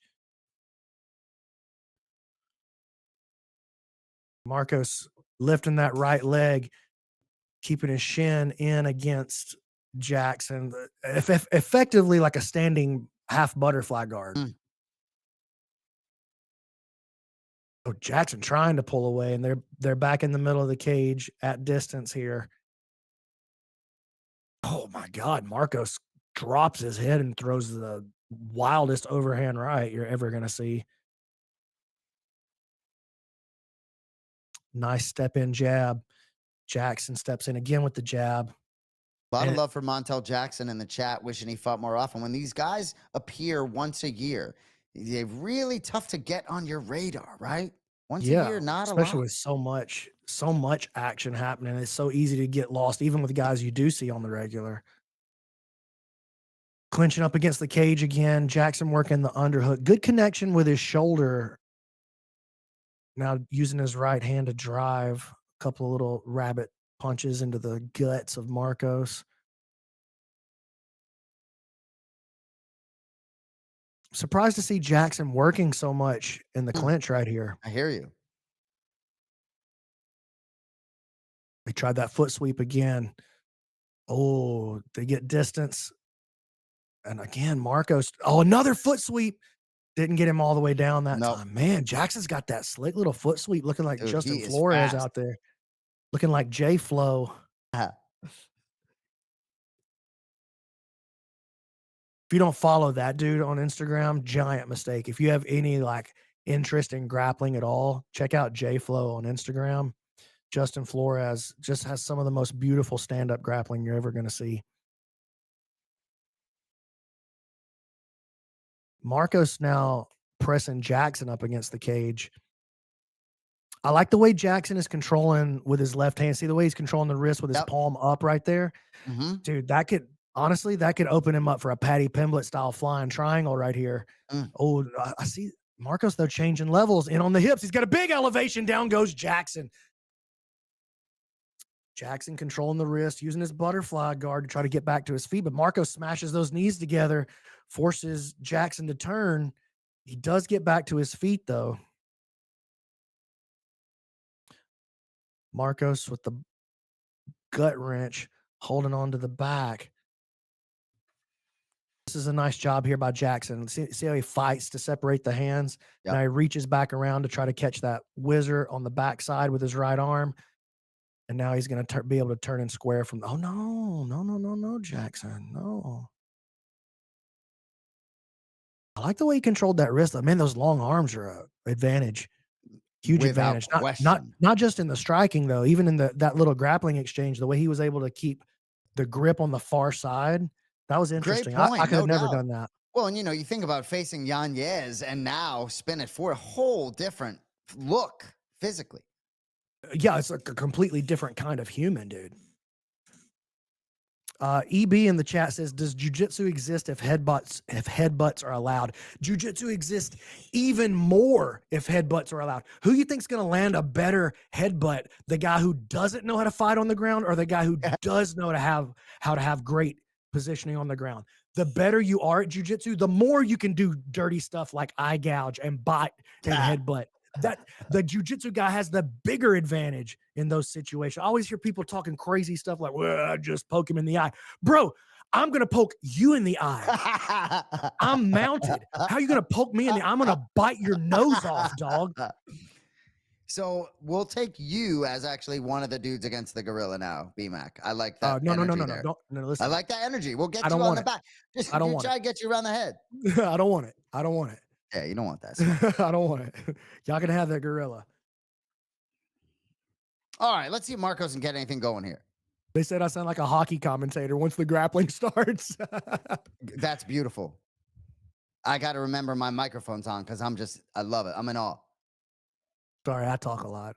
I'm learning. No, I like it. I love it. I mean, some of the stuff when you're talking about in terms of leveraging the body and some of that, we're backing up the arm with your chest in that point to give yourself the strength to some of those submit. I mean, that I'm learning, baby. It's all about connection, man. Grappling is all about connection with the body. Ooh, man, long distance striking by Jackson. He's starting to land. Yeah, Marcos is kind of wading in, getting crazy. Oh, nice shot. Nice single leg out in the middle of the cage by Marcos. That was really beautiful. Well, I think Butterfly that's going to guard be from his the only bottom. shot. I think it's going to be his only shot. I don't think he's going to be able to get it done on the feet. He's got to be able to keep it down here Well, and he's see what he can do. past the guard out in the middle of the cage. And this is way better. Like if you can control the grappling out in the center of the cage, it's so much harder to stand up when the cage is not in the way or when the cage is not on your side. Yep. It's good guard passing, heavy pressure. Marcos looking good here in his guard passing, switching angles. Jackson forced to expose his back, stands up, separates the hands. Nice job keeping himself safe and getting back to the feet, and a hard leg kick by Marcos. Oof. Some power in those long limbs too from Jackson. Yeah, he hits hard, dude, and he's fast. Thing with Jackson is he can fight from two ranges. You know what I'm saying? Whereas Marcos can really only fight in boxing range when they're striking. Well, and I will say, right, someone commented about the O for Marcos being a little bit fraudulent in the chat. Forgive me, I don't know who it is. And hate to say it looks to be bearing itself out here. No disrespect to Jackson if he's taking this O here, but Marcos needs to get going, needs to be more active, you know? And you talk about, take one to give one or whatever it may be, but at some point you got to realize you got to be willing to maybe, take some more risks. And yeah, Ooh. as he gets You know what cracked. I'm you know what I'm seeing on the feet though, man, is that Jackson is winning this leg positioning in this southpaw versus orthodox. Mm. Watch how Jackson, he's constantly stepping to the outside with his right foot, and that allows him to open up that straight left hand, that rear hand. He's going to be able to deliver that straight down the pipe. That's what I see coming, man. If they keep staying at range, that's a nice switch kick by Marcos jumping in. If they continue to stay at range, it's going to be the straight left hand of Jackson that puts him down. Well, and at some point for Marcos, I think some unorthodox strikes could be of order as we creep beyond the halfway point, down, certainly round one. Marcos shooting the single leg out in the center of the cage again. Jackson staying on his feet. Marcos drives him against the cage. Poor head positioning, poor posture here by Marcos. Mm. He's under the chin, but you see how he's got a bend in his spine right there? He needs to get that spine straight, get his chest engaged so he can lean in and drive weight through the body and make Jackson carry that weight. That's what fatigues a guy.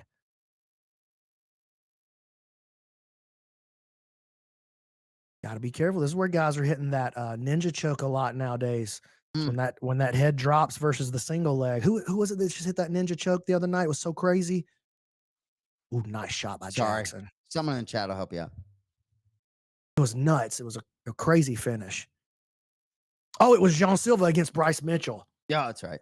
Lord, that was crazy. We were watching that one here on the. That's how I won my money. That's how I won my money against Mason. And you had John Silva, huh? Yeah. Check out how. Oh, this is nice work here by Jackson as he defends this single leg. See how he takes that big long arm, reaches through, and he controls that Kimura style pressure. This is exactly what I was talking about earlier. How it's easier to control the Kimura early by wrapping the elbow than wrapping the wrist. And that by just controlling it with that one arm, it allowed him to drop a couple of elbows, a couple of those lateral elbows in against the side of the temple, Travis Brown style. Nice level change by Marcos. But again, the posture on his wrestling is just not that awesome. He puts Jackson down, but Jackson right back to the feet, using that wizard to stand back up, dig the underhook on the far side. Still got his back against the cage, though. Now he locks the hands.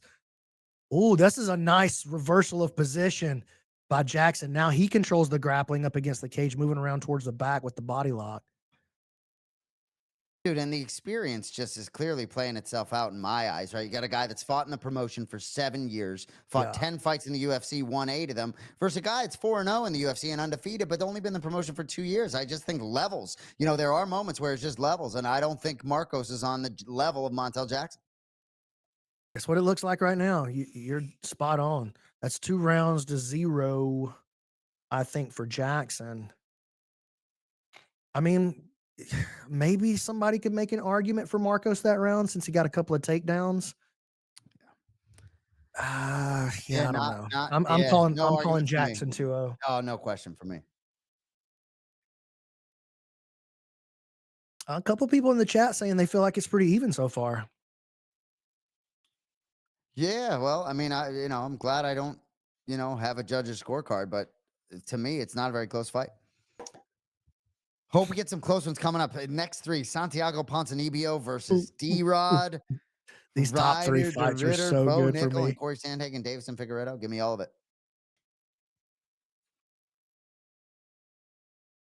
All right, let's see what Marcos has here, right? You got 5 minutes?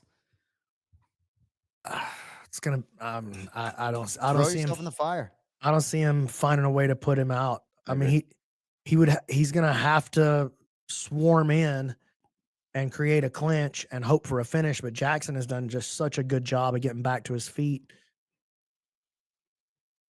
Appreciate y'all being with us live on this Fight Pass, UFC Fight Pass watch along. Jens Pulver is ringside in Des Moines, Iowa. He'll be back next week for UFC 315 live from Montreal, Quebec, Canada. EB's in the chat says, if you take a guy's back and he just starts smashing the back of his head into your face, what's the move? The move is quit fighting because your positioning sucks so bad you shouldn't be fighting. Bisping just said, leave it all in the octagon. And Jackson's getting busy. I'll tell you what. And they were saying in the chat, Jackson ain't playing anymore, and you could be sure. Jackson getting busy, lands a lot of strikes, pushes Marcos up against the cage, and now he's winning the exchange against the cage. 2 underhooks now, locking the hands. We know he's got that good foot sweep. He's starting to look for it.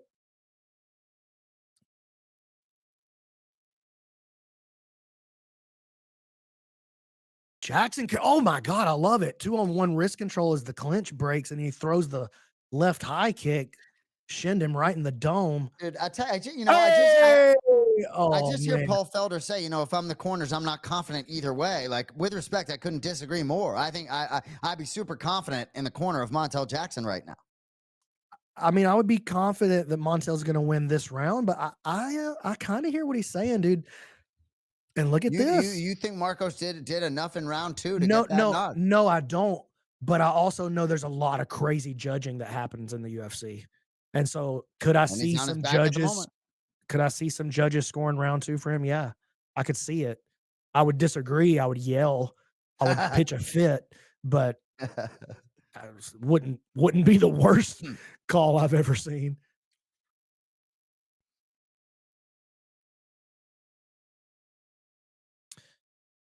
I mean, you could argue Marcos even in this round.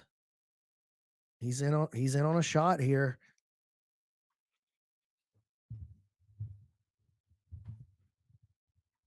I mean, I just don't like the head positioning and the grappling exchanges by Marcos.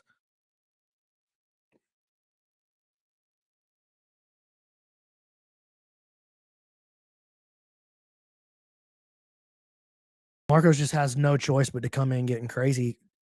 Grabs a single leg. I mean, this is just not the path to victory for him. If I'm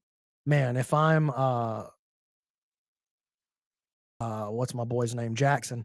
If I'm Jackson right here, I'm looking for that ninja choke against that low head single. Just the way the head is bending. You see, Jackson's right arm is in perfect position for it. Yep. That's exactly the spot that ninja choke happens at. That's the perfect angle for it. But he's trying to disengage. I don't think he wants to attack the head. He wants to dig underhooks, and you see him doing it now. Dig underhooks, disengage, get back to range. BMAC, you keep flowing with this commentary because there's some people out there that don't have ESPN2. So I'm having some difficulty watching the fight. So your breakdowns are appreciated, sir. Keep them Oh coming. man. All right. Well, listen, y'all tell me to talk more. The more they grapple, the more I'm gonna yap. Dude, I got a headset, baby. Keep talking. Well, Marcos is he has the back from the standing position, driving up against the cage. This is a better head position. But look how he drops that head position down. Nice job breaking the clinch by Jackson. He lands a strike on the way out of the clinch. I mean, Marcos, he looks like that was a nice inside leg kick by Marcos, shin to shin, though. Wee, hard strike by Jackson, Yeah, pressing him up against the cage now. And that may be the second takedown that hits the bet for our man in the chat. He made it happen. That was 2. Well, I think he didn't get enough to score. Oh, look at this Darce choke. Hey, this is pretty deep. He's not defending this nearly as well. He's going to finish this. He's got this Darce choke. He's got 30 seconds left to finish it. He's finishing it from the bottom. Oh, he's got it. He's got it. Oh, my God, what a choke. He's giving the thumbs up, but he's out of there, dog. He's not going to make it. He's not going to make it. He's going to tap. Oh, my God. He made it. I can't believe he survived. Oh, my God. 2 Darce chokes tonight, and both of them got it. 2 good Darce chokes. I cannot believe he got out of that. Tell you what. That was literally just, I'm willing to die to survive. I'll tell you what, man. And that seemed to jazz and juice Marcos for the first time all night, getting out of that choke. He looked like he was in the fight for a minute. I'll tell you what, if I'm Marcos' management, I'm looking for less lengthy opponents, frankly, because that matchup didn't work for him, period. That the matchup didn't work, and just didn't show the striking prowess to ever be able to handle it. I agree. Like, he's going to have to really level up his striking to ever deal with another question, though. How many times are you going to face a guy with a 6.5-inch reach advantage in this weight class? So will he ever run up against that again? Probably not. I mean, how many people ever run up against that? Six and a Bro, half inches of reach, dude. That's crazy. dude, I'd like to see Montel Jackson. If he's not injured, love to see him get in there a little more, right? He could make some noise in this division. EB in the chat says, "What's a ninja choke?" You could think of a ninja choke. It's sort of like a front naked choke instead of a rear naked choke, but it happens off to the side. So with a let me see if I can position myself so you guys can see. Like let's think about a guillotine choke here. With a guillotine choke, you're coming in, you're grabbing the head. Let me move this. You're coming in, you're grabbing the head here early, and it's grabbing from straight on. And so you might come in and then wrap this across the back of the neck like you're doing a front naked choke. So same position you would do a rear naked choke from, but with this on the front. But when a guy comes in and he's working a single leg on you right here, he's got that single leg up on the cage, and then you slide under his chin like you're trying to drop him and block him out of the single. You can slide in and then catch this at a funky angle, and you catch the arteries here on the bicep and here on the wrist, and you squeeze it together. The ninja choke is what happened in this last fight with Lord John Silva versus Bryce Mitchell. That was a ninja choke that finished it. Where are you going to get that type of breakdown? And what I enjoyed more than the breakdown was that PGF light in the background. Shout out to Professional Grappling Federation, by the way. Unanimous decision from Montel Jackson. There it is, PGF. Professional Grappling Federation World, baby. To the moon. Montel Jackson, unanimous decision. Deserved. Earned. PGF, the only... yeah, we'll talk about PGF. Anyone have round 2 for Marcos there? Let us know in the chat. But go ahead, Brandon. The only jiu-jitsu league in the world. Built like a true sports league. Crazy announcement coming. Let's go. Give it up in the chat for your boy, Jens Pulver. For those of you not watching, and Carson on the screen, we'll count that. That takes it over. He got his own shot. Give us at least 3, Sean. Give us at least 3. We'll get 5 for that because he's on the screen. Let's go, Jens. Chat, are you buzzing? Yeah, they're all fired up. Should we go home or are we doing okay? Steven in the chat says ninja choke, just a rear naked choke from the front. They're easy. That's not correct. That's a mid-level understanding of what it is. It looks like a rear naked choke from the front. That's actually completely incorrect, to be honest with you. It's done from the angle. It's versus that single leg at that funky angle. That's what makes it a ninja choke. That's why there's a difference in it. Oh yeah, dude. If we're playing the Jens drinking game, everybody shoot, because that was 2 shots right there. That was 2 shots. We're getting a little love here too. But dude, I love love for Jens, you know, and they're saying BMAC doing a little more play-by-play than Jens, because we know Jens is married to the chat, baby. So I'm gonna stay married to that chat. Yeah, 2023 Hall of Famer Jens Pulver. That's what's up. Steven says, dude, I'm also a BJJ black belt. I get it all the time. You are full of it. I'm not full of it, dog. Listen, I appreciate that you're a jiu-jitsu black belt, but that is it's not the same thing as a front naked choke. It's not the same thing. No trolls over here in Twitch. Sean, make sure you let Jens know how much love is out there for him. He may know. All right. No disrespect intended, Steven. I'm not trying to disrespect you. They're just different chokes.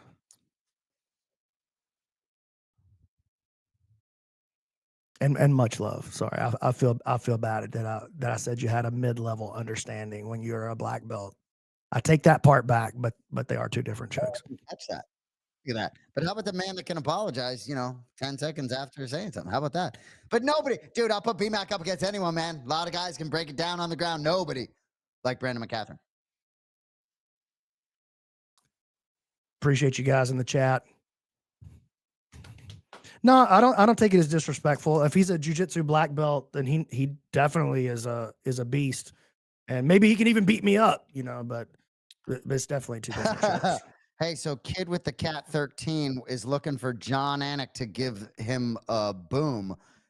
John is not here. He's going to Montreal tomorrow. My name is Jason, but I'll give you a boom. What do you want? We'll give you a little John here. What do we got? We got some buttons here. I don't know if you're hearing that. Oh, I'm hearing it. That was John's call of Bilal Muhammad when he knocked out Sean Brady in round 2. The only time Khabib Nurmagomedov was in his corner. Santiago Ponzinibbio, man, more on the broadcast booth than in the cage over the last few years, but nice to see him getting going against D-Rod. Let's go. Yeah, D-Rod. Hey, D-Rod, a 10th Planet guy, by the way. Yes. Yeah, came up. Joe Schilling, right? came up training out there at 10th Planet HQ under my coach, Eddie Bravo. So, Yeah. I gotta go with my boy D-Rod. So last time out, D-Rod won a 3-round split decision over Alex Morono, who is tough and has given a lot of people tougher fights than D-Rod. Um, he stepped up a lot, right? The prior two, he's lost 3 straight prior, but no slouches. Gastelum, Ian Machado, Gary, Neil Magny. So prior to that, won a split decision over Li Jingyang, the Leech. Ponzinibbio got them ears, boy. Ha. Golly. So Ponzinibbio, the favorite, -120. D-Rod is +120 here. We both forced to choose picked D-Rod. Ponzinibbio's been banged up, but did win his last fight out. Stopped Carlson Harris via strikes, 3:13 of the 3rd round. That was this year, January 11th, 2025. I did see Santiago recently, and for him to be able to fight twice in a calendar year, he couldn't be happier. So I'm excited to see what he can put out there, but he's healthier than he's been in a long time. Both these guys, 2 wins out of their last 5. So I feel like this is definitely like must-win territory for both guys. I agree. And with respect, both guys down the other side of the mountain, right? Walking down the mountain Yeah. rather than climbing up it, if I'm being honest, but still big fight for both of them. And, for a lot of these fighters, right? You see, my brother uses the term prize fighter a lot, right? And for some of these guys, Mhm. right? At this stage, right? It's like, how many more you got, right? Marina Rodriguez tonight, she puts the gloves down. Well, if she had caught Jillian Robinson, is she done, right? So I think big Great spot for both question. guys moving forward. But it's close fight on paper for a reason.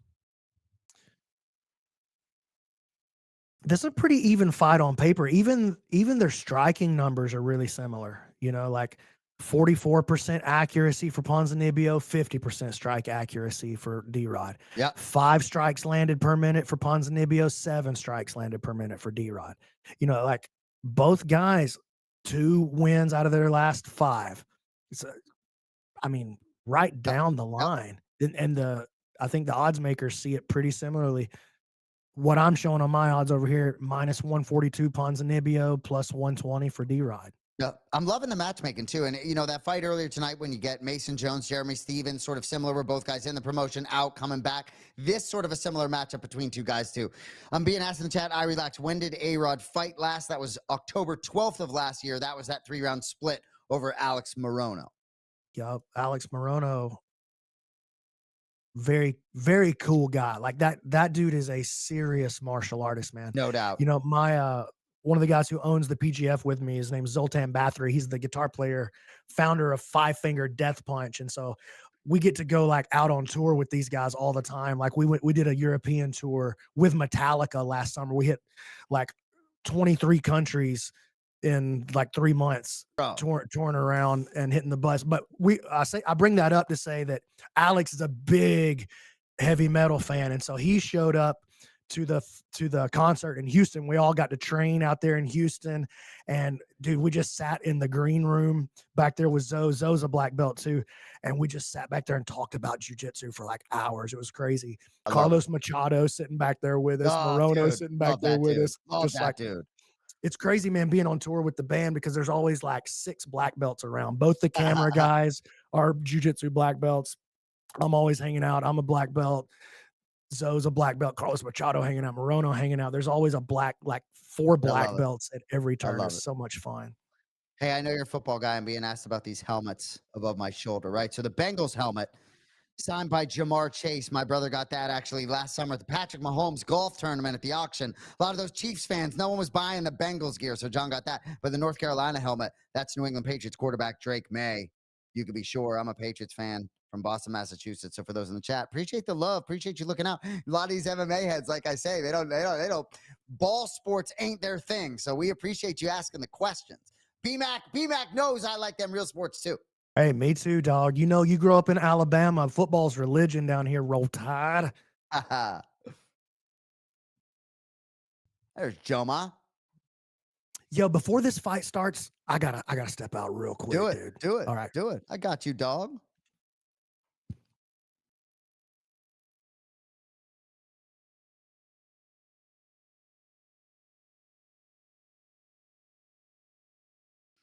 what I'll say to a lot of you heads in the chat, right, who don't know, but if you're UFC fans, John Anik's my identical twin brother, right? So I'm just in these situations all the time where I meet these fighters and they maybe think I'm someone I'm not, you know. So I met D-Rod for the first time at Dirty Boxing in Miami, 5-6 weeks ago.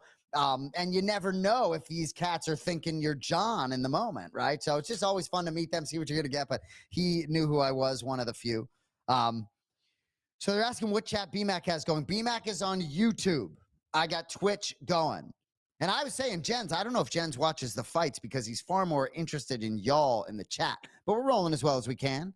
NFL players are superhuman. But I will say, these professional athletes in America are such big UFC fans. You wouldn't believe how many NBA, NFL, Major League Baseball players are all about it in that VIP section. Reach out to my brother all the time. Here we go.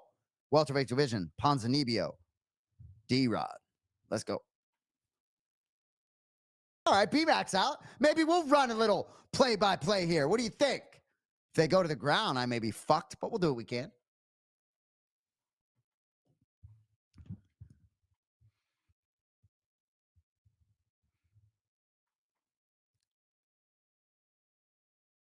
Yeah, Bisping talking about same things we're talking about, just sort of same career path, same trajectory. So either way, 2 checks for one of them, the victor.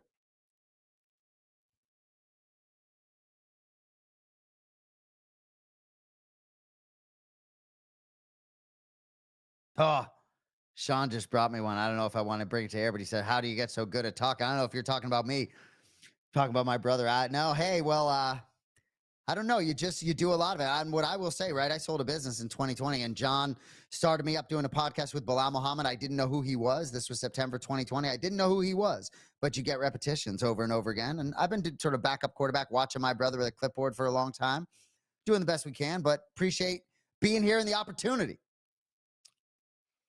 But yeah, some people thinking John Anik on the microphone tonight. No, he is wheels up to Montreal, Quebec, Canada for UFC 315 tomorrow morning, bright and early. Yeah, D-Rod getting up there. They're saying in the chat, 38 years old, as is Ponzinibbio.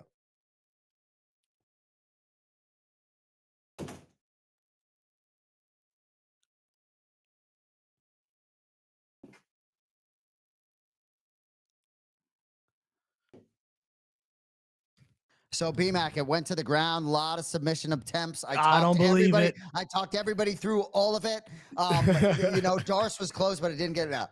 No, we did all right. We held our own. A lot of people switching over to YouTube now. Apparently, want to talk to BMAC. They want to get that breakdown. But all right, let's go. You haven't missed much. You picked a good window. Yo, Justin Mason chiming in from Heflin, Alabama. He from a tiny town, just like me. I grew up in the country, Speak, Alabama. It's not even on the map, dude. I'll tell you what. If we're doing another broadcast, PGF or whatever, I'm going to make you dip into that drawl a little bit more. You like hearing that? You know what's funny? I have to shield my country accent. Like this is me trying not to be country. I know. That I know that. So I've talked to him in person. All right, boys, let's get it going. Alberta, Canada in the chat. What's up, Alberta? Oh, I guess it's Alberta. Sorry. I gave it a Alberta. D-Rod wading in.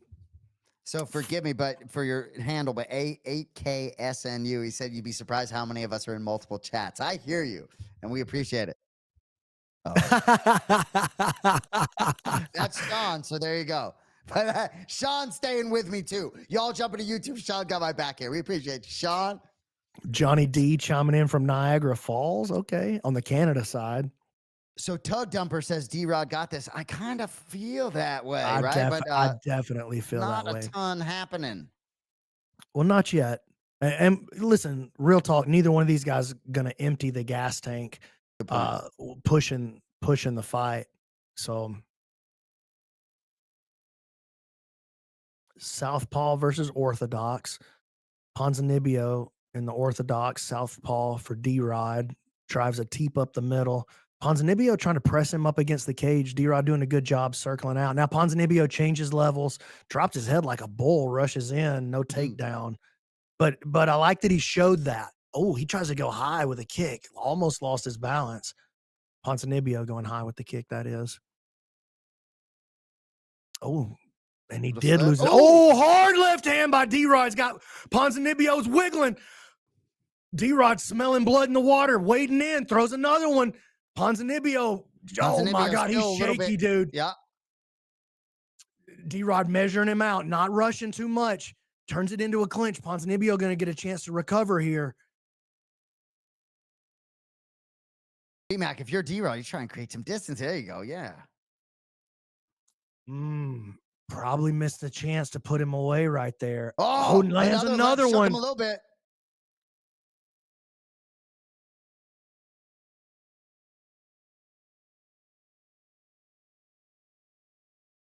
D-Rod got to press the advantage here. 10 seconds to go in the round. Goes high with a kick. Ponzinibbio lands a little leg kick there. Ponzinibbio just slanging now. End of the Yeah, some of round. those attempts at the finish, little Ooh, wild out of D-Rod, but that's what we're looking for, gentlemen. Appreciate you. nice. Ponzinibbio, only a minute to recover here.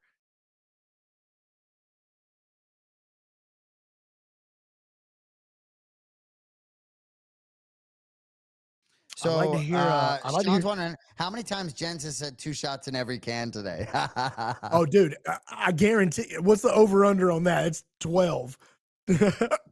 Oh, hiccup. Oh my God, dude. My rib is busted. That hiccup hurts so bad. Got to quit with the Coke Zeros.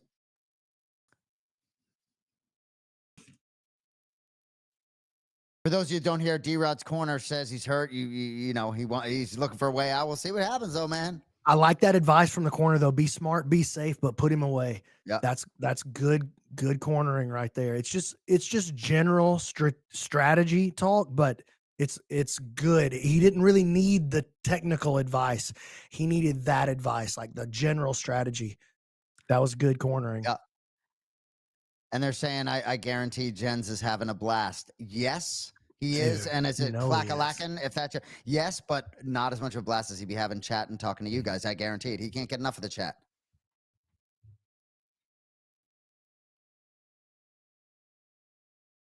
Oh, that's a nice right hand by Ponzinibbio and a Ooh, nice left hand too. Not a lot of power on it, but he's landing. Yeah. That's a good shot by D-Rod, though. They're standing right in the middle of the cage and letting it go. I'd like to see D-Rod take advantage of this southpaw stance, step to the outside. That's what got him the left hand in the first place that put Ponzinibbio on the wiggles.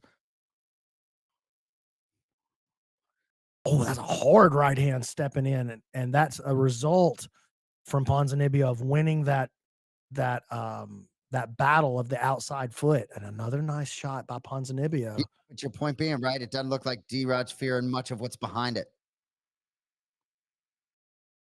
Sorry, chat can be funny. I miss Jens. Get out of here, squirts. Yeah. Not quite yet. No, he's just playing. That's funny though. Yeah, talk some shit. That's what I'm looking for. You can be sure. Funniest comment ever about me. Someone's like, wow, like it's amazing how listenable John Anik is. And his brother Jason is like a mosquito like pitch version of him at like 1.25 speed. Yeah, well, but it made me laugh for days. Yeah, D-Rod's got a chin on him. Oh, man. D-Rod lands another couple of hard shots. Left hand there. D-Rod, you can hear his corner saying, don't chase, don't chase. And I like that advice. The thing with Ponzinibbio, he's probably the most dangerous when he is rocked, when he is hurt. He just puts his head down and starts slanging. I hear you. It's a great point.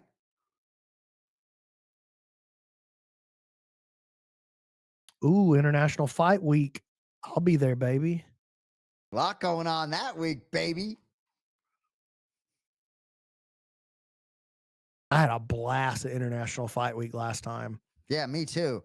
I met some dude named BMAC there last year. I know, That was dude, that was the and we highlight. just we just straight hit it off right off the Dude, bat. I'm telling you. You know what was the craziest part of International Fight Week? They hired a psychic, and they hired a That's psychic to right. come hang out, and I just walked around with this psychic and her daughter, and we just walked around and like we were reading palms of all the fans. It was Yeah, I remember that. I ridiculous. wanted no part of that psychic. What up, King James? What's up, baby? Appreciate you.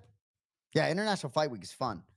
Last year, for those of you that don't know, they fed me Howlerhead like at 9:30 in the morning and then sent me out pretending to be my brother John amidst the crowd. So that was cool. They fed all of us Howlerhead all day long. They made us spin a wheel, and it was rigged. You haven't drank since, I don't think.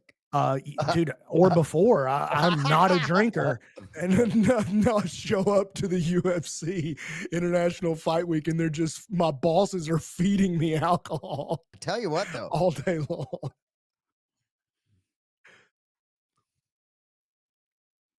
Not a super exciting round. Level change by Ponzinibbio.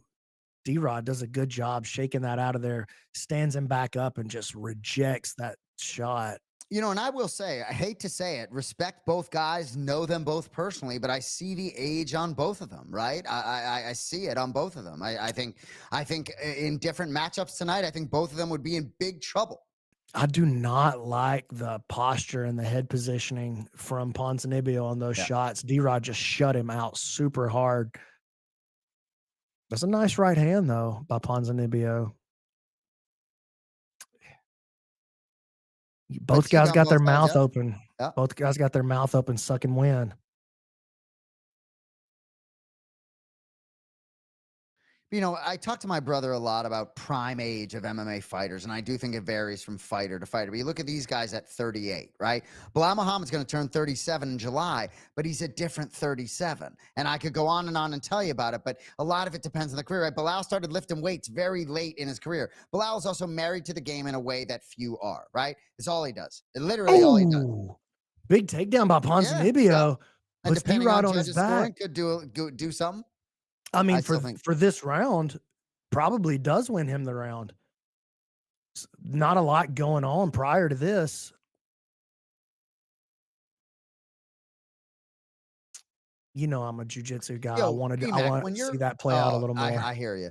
So when you're watching fights like this, I Yeah. always ask people like, how much are you paying attention as if you were scoring the fight, right? Because I sit and watch a lot of these fights, right? And last fight card, I remember like I'm sitting behind the broadcast booth, and at one point Dean Thomas like, "What'd you think?" And I'm like, "Bro, I was like talking to the people next to me. I wasn't scoring the fight, right?" So when I sit here and watch these fights, I'm having fun, right? I'd be lying to you if I'm sitting here scoring it. So how critically are you watching these fights from like a scoring standpoint? I'm scoring it. I'm scoring it when I'm watching. Yeah, I'm trying to look at it like who's actually winning the fight, who's got the advantage, who's got the lead. So yeah, I'm trying to What do score we it as I'm got? watching it. So what I do we got got? 1-1. I'll take Ponzinibbio in that second All right. round All right. just because of the takedown at the end. I thought it was pretty even heading into that last exchange. Ponzinibbio. Yeah, Yeah, what do D-Rod we got? obviously 1-1? round one. Hit us up in the chat. You could argue 10-8 in the first round for D-Rod just because he had him so hurt, but I would still just score it Yeah, I 10-9. hear that if 10-8s were actually, well, they still give them out anymore. What? 10-8, right? So it's like, for me, it's like no fucking, with respect, no way that is a 10-8 based on how 10-8s are given out these days. But they're supposed to give more of them. You're right. 100%. You are right. Yeah. By the way that right. the scoring is You are laid right. out, you know, You are I'm a correct. certified judge here in the mighty state you're of right. Alabama. They're There should be supposed to hand far them out more. 10-8s. But frankly, we could have talked about 10-8s earlier in the card. It's unfortunately the criteria is not upheld. I agree with you though. Yeah, I'm calling it 1-1. But dominant rounds should be considered 10-8s far more often than they are. Totally agree. And by the way that the rules are laid out and the judging is supposed to be done, there should be more of them. Not just I wish there were more of them. There should be more of them. I agree. But I will say, BMAC, and this is not off of great memory, but I feel as though like maybe 12 to 18 months ago, we were seeing more of those 10-8s. I agree with and that, when you man. just brought it up now, I was like, gosh, man, it just feels like they're starting to become obsolete again.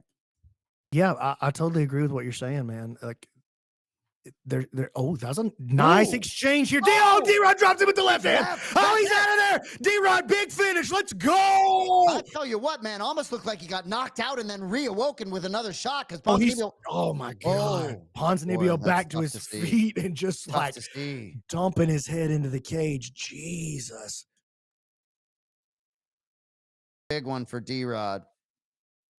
Woo. That's a hit for the stream, baby. We're both on the dog there. Hope you tailed us. Money. Let's go. Woo. We're hitting in the chat. Cash it, Twitch. Cash it.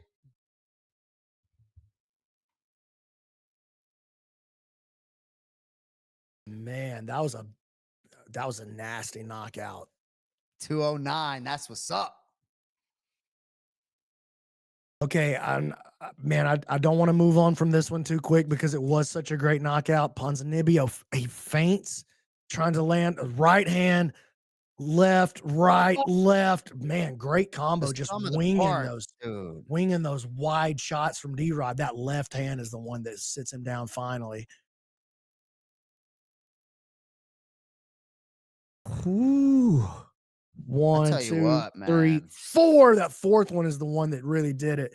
But it was the right hand first that started that combination. That was the one that allowed that left to land. So yeah, Ponzinibbio. fascinating. So he had his wits about him to the point where he was pissed off at the judge, but couldn't even keep his feet. I mean, he was mad at the judge just out of reaction. Like Yeah. there's he didn't know where he was at Yeah. all. Great finish by D-Rod. He needed that one, man. I And think yeah, dude, seeing Tyler Wombles in the corner, good shit there. It's good for him, man. I think I think that's it for Ponzinibbio, dude. I agree. He's a handsome fella. He's good on the mic. He's a good man. I hear you. But you know what's interesting, right? You talk about the split decision win over Alex Morono, but now D-Rod backing up two in a row and Yep. making some And noise. a big finish right there No too. That was doubt. a highlight reel No finish. doubt. Okay, and I don't want to move on from this one too quick, right? But I'm so fired up for this next fight because I know Bro, it's there's going to be so all much Bo high level Nickel. grappling. Just Bo Dude, Nickel in you're the chat. crazy, dude. No, hey, maybe YouTube, maybe you're all on Reinier de Ritter, but over here on Twitch, baby, it's Bo Nickel night. It's Listen, Bo Nickel night on Twitch, B-Mac. Twitch need to move on. Twitch needs to move on. Just listen to me. RDR is a phenomenal grappler, and he's a finisher. He's a master with the chokes. I don't know. Listen, I know what you're saying. Bo Nickel is a real grappler. He is a real grappler. So Bo Nickel last time out, RDR is going to put him out. I'm telling you. bro, and I wouldn't be shocked. And like you can be sure if I was gambling on this sport and I liked Bo Nickel, you would have already talked me off and I would have been laying off. So you can be sure I respect your opinion tremendously. And this is the big test, right? Every other time Bo Nickel's fought, he's been minus 1,500 or minus 1,200, minus 300. Maybe it's crept up to minus 340, whatever it is. But this is definitely his biggest test without question. And his last appearance for Bo Nickel, we're going to get the decision here, but UFC 309 back in November, 3-round unanimous decision over Paul Craig. I think he felt like he hoped to finish there. So we'll see. But yeah, Well, Reinier de Ritter, legit. I know it sounds like I'm hating on Nickel. I'm actually not. I love Bo Nickel and I love to watch him fight. I just don't think that his strengths play well against RDR's strengths. Perfectly put. That's my thing. I'm actually a really big Bo Nickel fan. And dude, I'm a huge wrestling fan. So of course I love Bo Nickel. I'm a huge Cael Sanderson fan. I worry about Bo's training camp. I hear you. I hear you. Well, and just you're being backed up in the chat here. FK Gan, RDR will choke him. I'll be surprised if Bo wins. Dude, I hear that, right? And neither of these guys have a great amount of experience in the UFC, right? Only 2 fights in the UFC for Reinier de Ritter. So 19-2 overall. But obviously his 2 appearances, right? His debut submitting Gerald Mershart, arm triangle choke. And then, and that was November, and then quickly turning around January, submitting Kevin Holland. So those are 2 nice scalps for Reinier de Ritter. He gets this scalp tonight, whole different conversation.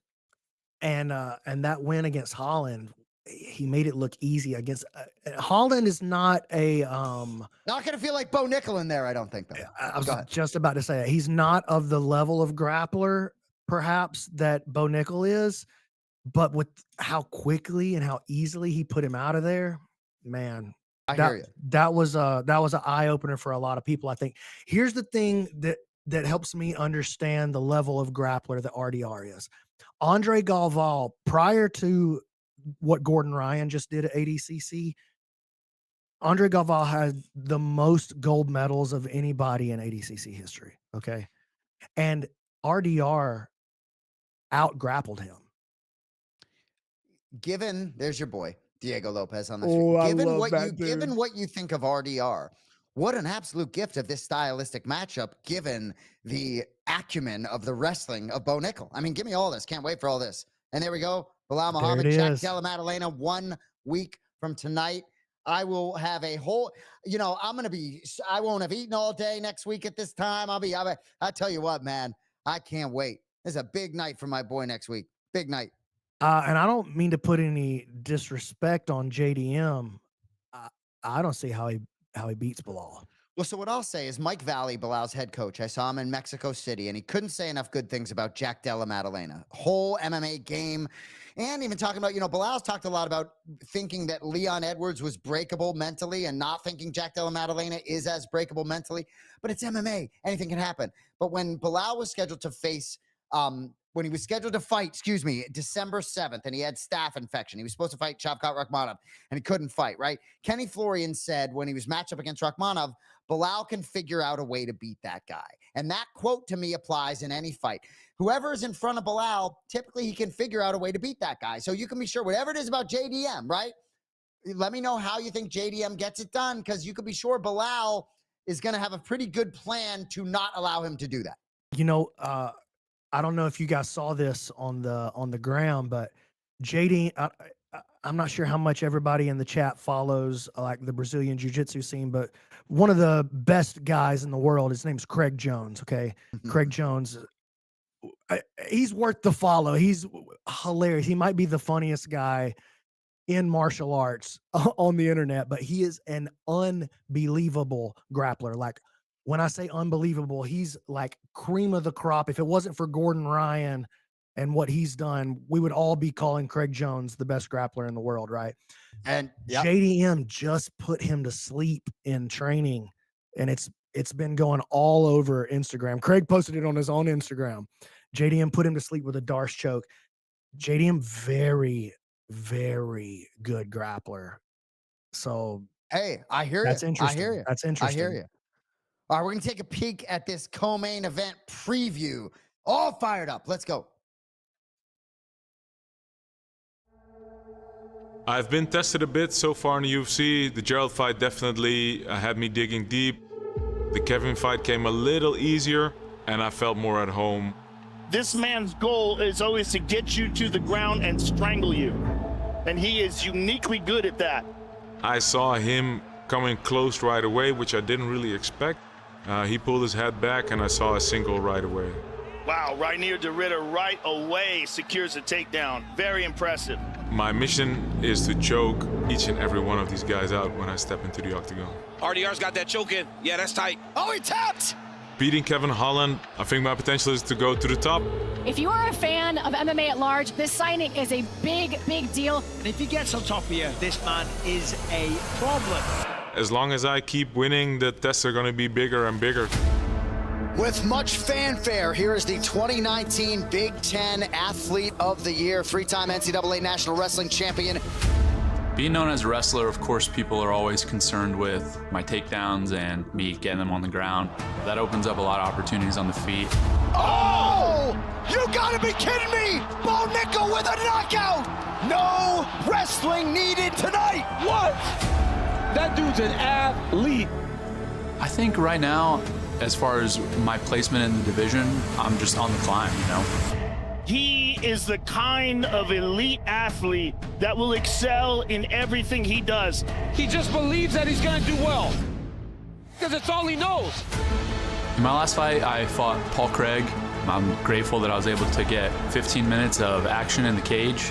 He's such a competitor. In that fight, I proved more to myself than anyone else is that I can go deep into a fight. Bo's not even breathing heavy though. Prior to that fight, I'd finished every single guy. I'd only been out of the first round one time. He's in real trouble now. There it is. Another one bites the dust. Bo Nickel is in store for getting pushed like he's never been pushed before. He wants to come out here and not just get a win, he wants to make a splash. Watch out, protect your neck. Oh, and there's the tap. Wow. I'm coming after him with everything that I got. There's not enough hours in the day for him to make up for what he lacks in jiu-jitsu. It doesn't matter what the position is. There's zero quit in me.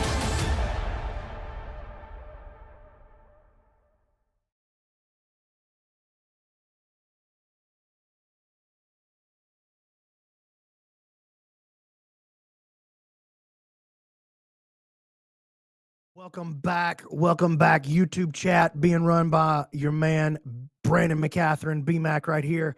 I got Jason Anik handling it on the Twitch side over there.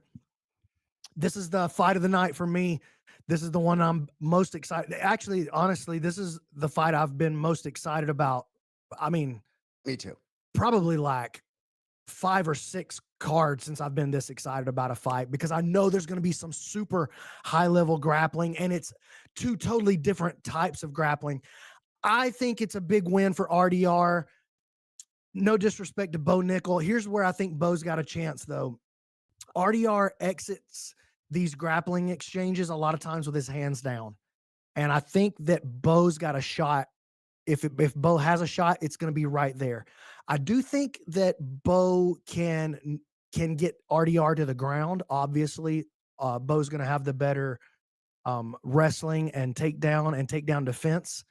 So if Bo can keep it standing, I think that's his best chance. But I just haven't been impressed, particularly in Bo's last fight. Like he should have beat Paul Craig up really bad. Yeah. You know what I mean? Well, On and I the- think on the feet. some in the chat, my dad works at Twitch, said Bo won't grapple. Wouldn't shock me. I'm seeing some gamblers out there trying to find the value on Bo Nickel, perhaps Bo Nickel by knockout. But I think Ryanier's going to be game. Dude, I'm all fired up.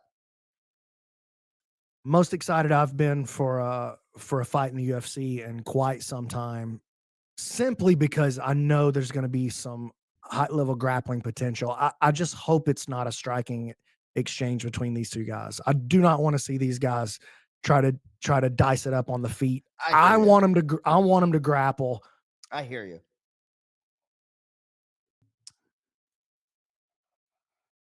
Well, and also too with Bo Nickel, right? Like he is a perfectionist, and I think they've, look, the 3 guys he fought before Paul Craig: Jamie Pickett, Val Woodburn, Cody Brundage.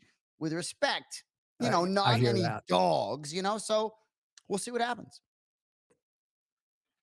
Yeah, I hear that all the way. And RDR, look, he got that he kind of got that old man body, don't he? Yeah. He got that old man chest. That's all right, though. Seen Oh, a lot listen. of body types hoist gold, right? Jamal Hill will tell you. Oh yeah, he knows what's up. I just love, watching Bo Nickel. BMAC, we talk a lot about like pro sports other than combat sports, other than MMA. And it's just very exciting for me to see Bo Nickel in the promotion. He feels like sort of a ball sport athlete to me in a way, Well, he's a real athlete. And dude, here's the thing about Bo. He's a winner. He finds a way. Yes. 7-0 in the UFC or in MA. How many fights he got in the UFC? 5 now? Yeah, this will be, 5th. This is his 5th one? Yep.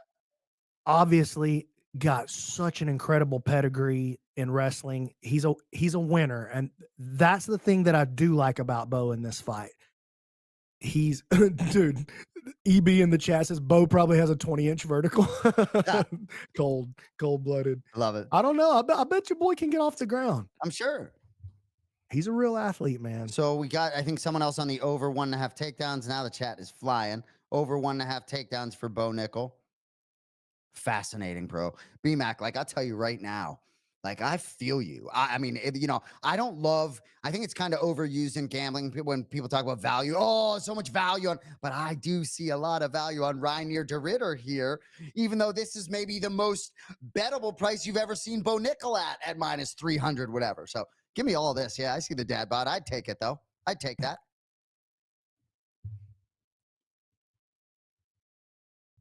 6'4", 19-2 in MMA, dude. Right. Come on. Right.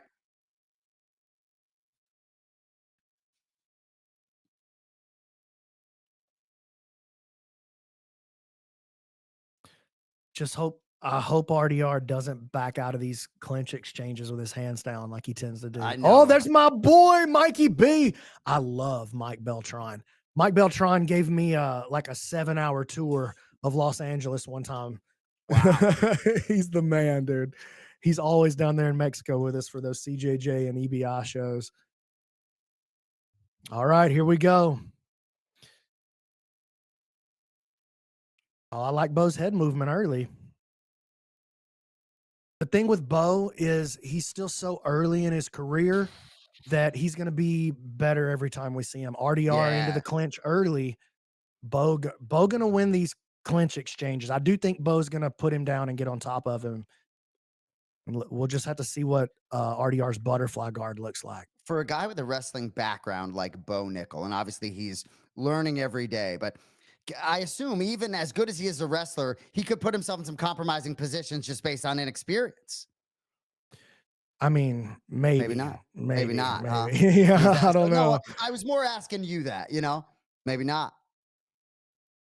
Bo with a nice connection with his shoulder in this clinch exchange here. RDR playing with a nice heavy overhook on that same side, though.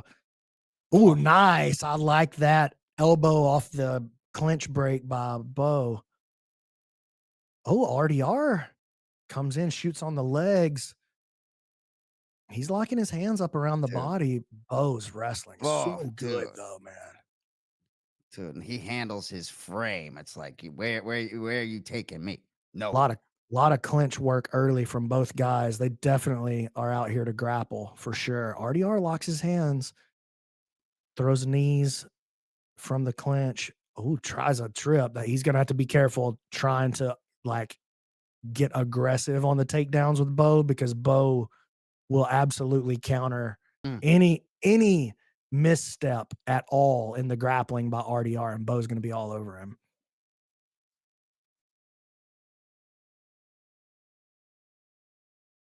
I like the head position from RDR in these clinch exchanges, though. See how he keeps that rhino horn stuck in the ear? See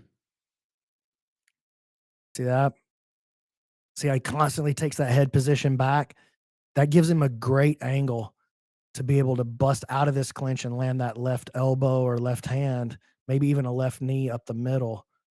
There goes the left hand, And just right on cue. Physically, that frame on Reinier is the right type of frame. You know, it's a big dude for Nickel. Wow. Oh, nice takedown defense early. And here we go. We'll see. Now we'll see RDR's butterfly guard. Good counter takedown from Bo right there. I like what I'm seeing out of Nickel so far. Very poised, you know, and even though that takedown was defensed well early on, it was so slick. Oh, watch this arm lock. Watch this arm lock. Okay, Bo sniffed it out. RDR setting up an arm lock early. Bo's going to have to be very careful in these exchanges. Catching this good angle. Bo, nice job. Goes out to the front head. He's working a guillotine choke. Arm in guillotine, but look at that. RDR steps right over it. Really excellent work. Oh, my God. Beautiful hips by RDR. Passes the guard. Uses Bo's offense to pass the guard. Oh, my God. That was gorgeous. Incredible. When you were just saying before about Bo being careful, that's what I was sort of getting at, right? Is that as good as he is, could he still be a little vulnerable? I mean, let me tell you something. That Bo Nickel, for sure, not used to being on his back. Not used to being on his back in a grappling exchange. Right? And you can see just the way he's playing his half guard. He's not playing any kind of offense or get back to his feet right here. He did not expect to be in this position. RDR getting out in front of him early in the grappling. Bo got the takedown and he didn't he didn't stay on top long, dude. Yeah. About a minute left in round 1. Bo, You think? dude, this is actually surprising me. Bo just clinching and hanging on right here. Oh my God. RDR stepping over into the mount. Oh no, he didn't make it. I thought he stepped over. I had a bad angle. My fault. I got excited. But I mean, he could definitely take this mount right here. All he's got to do is just hit this little knee tap with his left elbow, and now he's past the guard, out into side control. Bo's trying to scramble, turns to his turtle. Got to be careful. This is where RDR does his best work. Got a killer anaconda choke, moving around towards the back. Stuck to him. Look at that connection with the chest. Bo back to the feet. RDR onto his back early. Oh my God, drags Bo back to the ground. B-Mac, this is what you were looking for. Yes, this is exactly what I wanted. This is exactly what I wanted to see, dude. I got RDR round 1 right here. 10 seconds to go. Oh, elbow off the clinch by RDR, and steps in with a nice jab there. I like the way he rushed that jab. Yo, give me RDR 10-9 round 1. I agree. Even if Nickel maybe did more early, not enough to get the round. I'm with you. Yeah, I don't know if he did more early. You know, like there was a lot of like kind of even clinch work. Yeah. Bo got the takedown, but didn't do anything with it. Yeah. Got reversed, and the control time belonged to RDR. I think that's an easy call. 10-9 RDR. I agree. Oh man, I love this. This Live is my odds fave. even at -115. We're seeing. Appreciate you, Bradshaw. B-Mac, you couldn't have been more right about dude when he was on his back. He looks on. It was almost like we'd never seen it before either, right? Just looked foreign.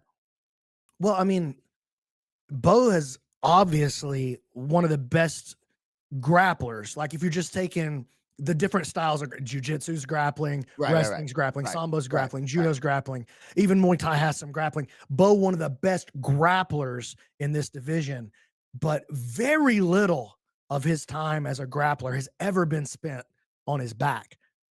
That's a sin in Bo's world. You can't. No doubt. I can never let my back. I can never be dominated. And so when his back touched the mat, he looked like that was just he looked like a fish out of water for just a second. You know, and I will say this may be not relevant to the mixed martial arts, but every fight before for Bo Nickel was huge spot on a pay-per-view, right? This sort of on a fight night in Iowa against a real dude that could beat you. And RDR's waiting in, pushes Bo up against the cage. Bo reverses it now, working that underhook. I don't love Bo's head position, to be honest with you. This is much better work. Now he's getting that rhino horn in there. Yeah, Mike Bond's agreeing with it. Bo Nickel on his back for the first time in MMA. You can be sure. Yeah. I mean, it almost looked like it was his first time on his back ever. Dude, I love the chat, man. A lot of love and hate for Bo Nix. For Bo Nix. For Bo Nickel. Well, no hate from me. Just yeah, we know you're not in my Twitch chat. It's all these heads. You're good. Yeah, I love RDR's head position. I feel like he's winning the head position in these clinch exchanges. Oh, I don't like that though from RDR. When he tries that outside trip, that Haragoshi style right there, I don't love it. See that Bo wins that exchange. I don't love that. And Bo took big advantage of that. Oh, I like this though. Nice job getting back to the feet.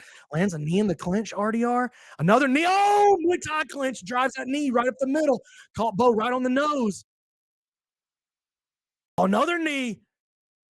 Bo's looking vulnerable to me. I tell you what, man. And someone said earlier in the chat, Bo shouldn't grapple. I hear. I very much. Bo's getting hit. Bo's getting hit a lot right here, man. Yeah. And he doesn't like it. Bo does not like getting hit. No way. Dude, his hands are down. Winning the striking exchange. Bo's down. He's out of there. RDR with the big finish in the second round. RDR's the real deal. This guy's the real deal. The hype train is done. Woo. Bro. Give me my money. Great. I hope you went to the fucking window, bro. Money, dog. I tell you what, I feel like there's a reason why they put him in this spot in this situation. Maybe you need that. And I will say, a lot of these guys, you need losses. You know, sometimes losses get you where you need to go. But I tell you what, forget Bo Nickel, RDR. Let's talk about Reinier de Ridder. Okay, how about that? 3 fights in the UFC, 3 finishes. Mershart, Holland, Nickel. What's next for him? Wow, dude. send him up the food chain. And it's all B-Mac. about the clinch and the B-Mac. knees. That's what I'm talking about. Hey, Bro. can we just say, look like the first time Bo had been hit in his whole life. Dude, He did not like it. And watch him. He takes a knee right here. I know he's been getting hit a lot, but watch, he takes a knee. And he didn't want, and he was not concussed, and he didn't want no more. I say early stop. Oh, that knee I'm to the seeing in guts chat, right there. early He did stop. not like that. He didn't want to keep going. You could say, I don't think it was an early stoppage in terms of the chat. Show me your tickets. RDR by TKO KO. Show me them. Yo, 1 foot out the door in the chat calling him Bo Nickelback. Oh, we're getting a lot of it, you know? Bo Woo. Nickelback, that's hilarious. Hey, B-Mac, you know, I should have driven to Coconut Creek, Florida, Seminole Casino. You had such conviction on FaceTime the other day, B-Mac. Such conviction. Nice hit. Nice whack. Yo, they call me the man who knows for a reason. I know. I'm glad I blow up your spot all the time and you do stuff like that. Let's go. Mm. Look at that smile. I tell you what. I feel like a prophet right now. I feel like a prophet right now. I feel like I called that exactly how it was going to go. But bro, and the fact that they really weren't striking until that was what needed to happen to get him out of there. But bro, I'm telling you right now, what do we, what will we be saying about Bo Nickel if he emerged victorious? Because we should be saying the same thing about Reinier de Ritter. Dude, the thing is, that was a blowout, dog. That was a blowout. I agree. No, I agree. I mean, you're right. Even that round 1 takedown, which maybe was more important, dude. The takedown was Bo's. Bo got the takedown. RDR almost messed up. Sean almost is messed basking in the glow in the back because Jens Pulver is, I guess, the conductor on the Bo Nickel hype train. So Sean cannot keep his teeth in his mouth. He's so happy. X Mega Chronic in the chat saying this loss could help Bo, and I actually do agree with that. I think that's exactly what Bo needed, is to get out there and feel somebody that can really grapple in a combat situation, because Bo's a phenomenal grappler, but he got put in 2 positions today that he clearly had not been training for. I told you I was worried about his camp. He's out there training with a bunch of winners, but they're a bunch of winners in one part of combat. I couldn't agree with you more. He's got to spread that camp out, dude. And I'm not trying to throw shade on those guys. Obviously they're winners, but they're winners in one aspect of the game. So Deuce LM says he got out grappled and then quit. Fair. Well, I'm not saying quit, sort of but, fair. Well, no, fair. He got kneed in the liver. No, you're right. You know right. what I mean? I agree. But in terms of being out grappled, yup.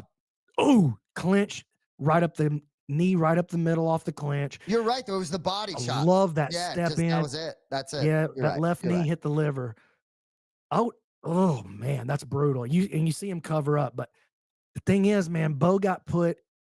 2 things happened to him that he looked like he had never dealt with before. He got put on his back, and it looked like the first time it had ever happened to him. Dude, and Kevin Holland chiming in. It looked like it had never crossed Bo's mind that he could be put on his back and could be out grappled. But wrestling is not the only grappling style, dude. And RDR with the hard call out on Strickland. I tell you what, that is a brilliant call out. I love that matchup for him. Talking about he took care of the best wrestler, now I went to the best striker, Sean Strickland. Bro, how exciting to be able to watch this guy. B-Mac, it's like, you could forget about the Bo Nickel hype train. Like, I can't wait to follow what this guy's about to do. He is the real deal. The conviction you had the moment you're like, Reinier's going to beat him. The first words out of your mouth before he even broke down the fight. Wow. You know what's the most impressive part for me? I knew the grappling was going to go like that, right? I didn't see the clinch work and the leading knees going that way. So, I mean, RDR Nickel left a lot to be desired. Put me firmly on the RDR hype train now.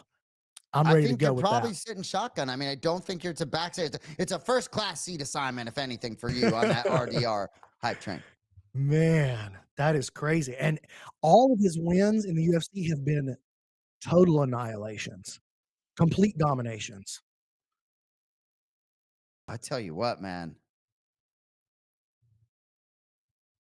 God, Corey stops me in my tracks. I'm really rooting Yo, for this kid, man. let me read a couple of these comments here. Do it. This is from Pompey. These guys cringe AF. Timu, John Anik, and Toolbag with the shades indoors. You guys don't know anything. Yes. And I would have to just say, you're an idiot. I know a lot. I'm the Yeah, man. you know a ton. You call me an idiot. You call me an idiot. You want to kick me off that side. But I love the negative comments. The negative comments. And with respect, if you want to be here, we'd love to have you. But if not, other options out there for you. But hey, that's all right. We're providing different type of entertainment. That's good. BMAC knows his shit. You want to talk shit on me about me not knowing my shit? Come at me. That's all right.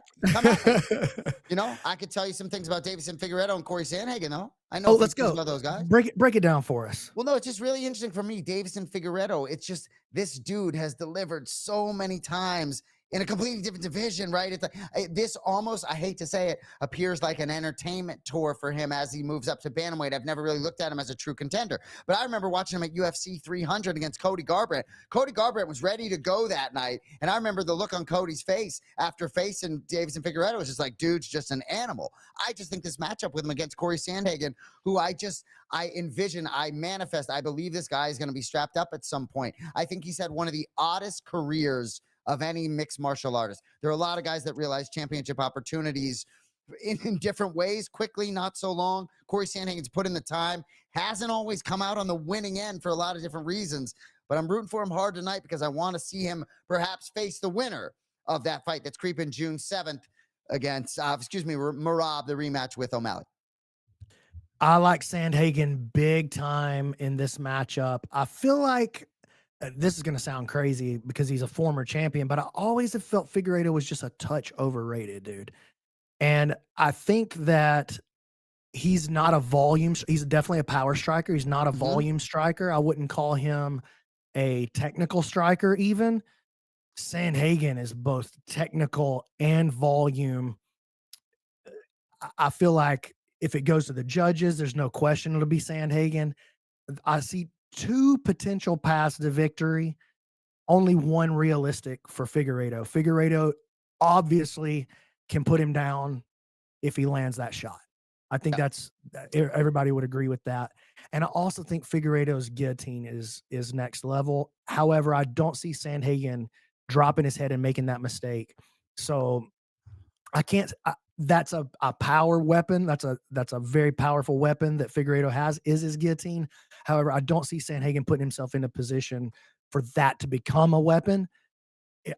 One path to victory, and it's the power strike for Figueiredo. Every other facet of the game, Sandhagen's going to win, and not win by a little. He's going to win by a lot.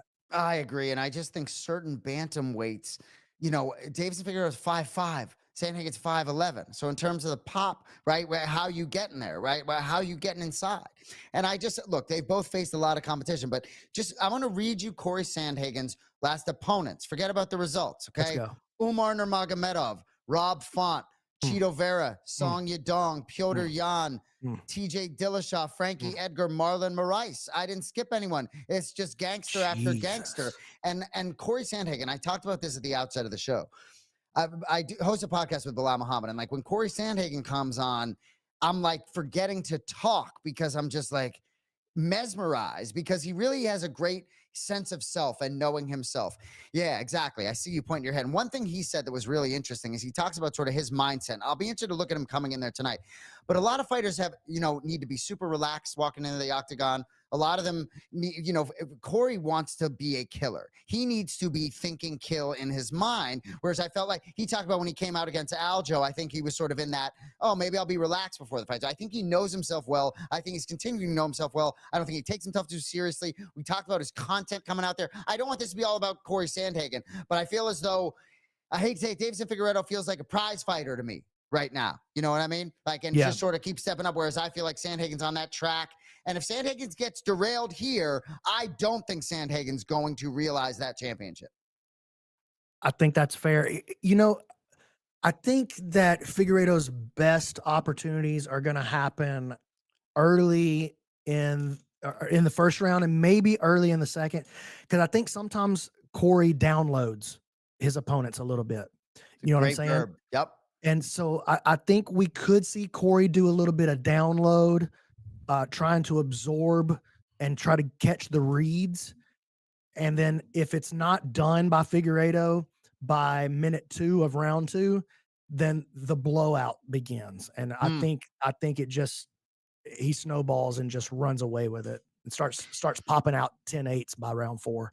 You know, and I don't have the bantamweight rankings in front of me, and I hate to put you on the spot, but gosh, man, it's hard for me to imagine with the bantamweight championship happening, 5-6 weeks from now, that if Sandhagen comes out victorious here, that he's just got to be next. I love both matchups for him next, regardless of who wins. Let me pull up the rankings for bantamweight right here, and let's just have a look. Let's do it. All right. So obviously we got Merab at the top.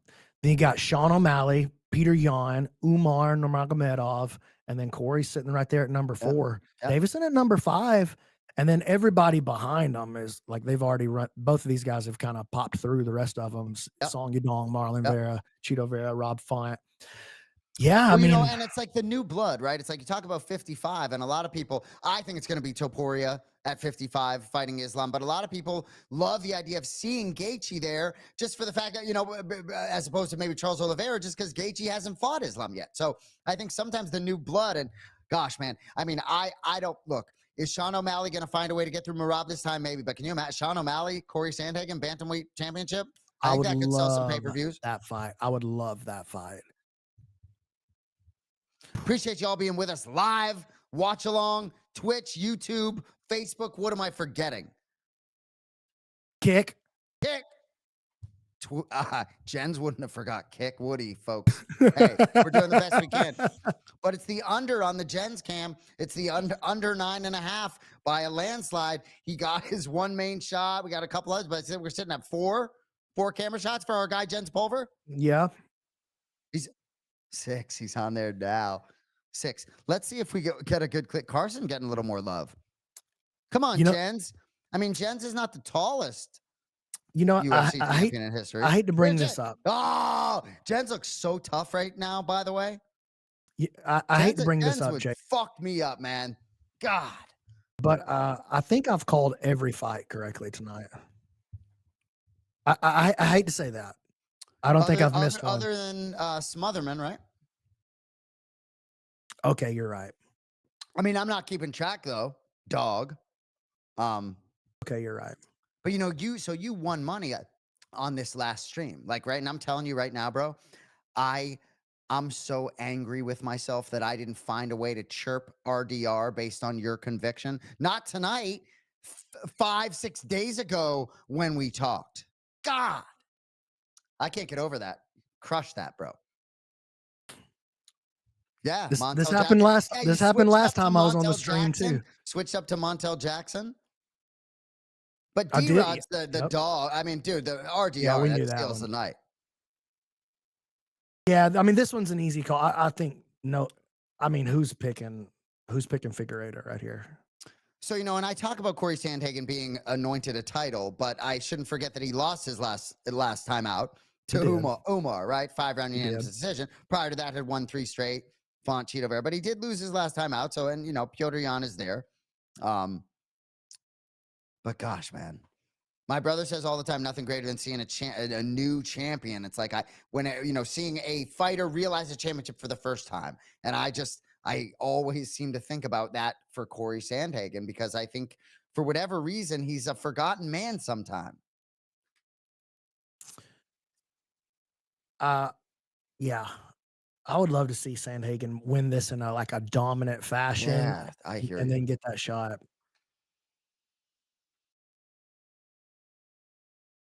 Figueiredo's last fight was Piotr Jan, right? Yep. Was that his last fight? Yep, last 5-round decision. That was back in November. And Jan, I don't remember exactly, so you have to help me, but I feel like Jan, it was just a huge volume difference, right? Isn't that what won it? Yep.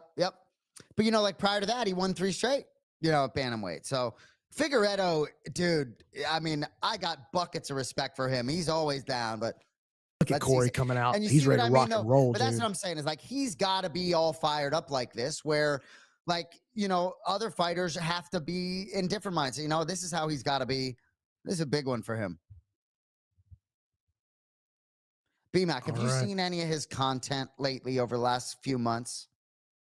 Corey I've Sandhagen? seen a lot of Corey's content. Yeah. Dude, it's just and you know, He's super he's smart. real, yeah, Very man. technical. Yes, and some of the stuff he's putting out there, you know, you've seen, it's funny, the champion division, Marab put out a lot of the sort of entertainment, humorous type content. You see Corey doing that, and I do sometimes think, I hate to use a cliche like work-life balance, but I do think sometimes seeing those things, I think tells me these fighters are in a very good place or don't take themselves too seriously. Like I tell you right now, but the way Bilal Muhammad's wired, like he's messing around all the time. You know what I mean? Yet super serious. I think you gotta be that way a little bit. Like Yeah. you just drive yourself crazy, man. You know? Yeah. And Brad just saying both of these guys have lost to Jan. Absolutely. I mean, I hear you and everything. All right. What else we got? So someone came over from the Canelo Snooze Fest. That's music to my fucking mixed martial arts ears. I mean, I'm a boxing hater. I'll look for any excuse I can to.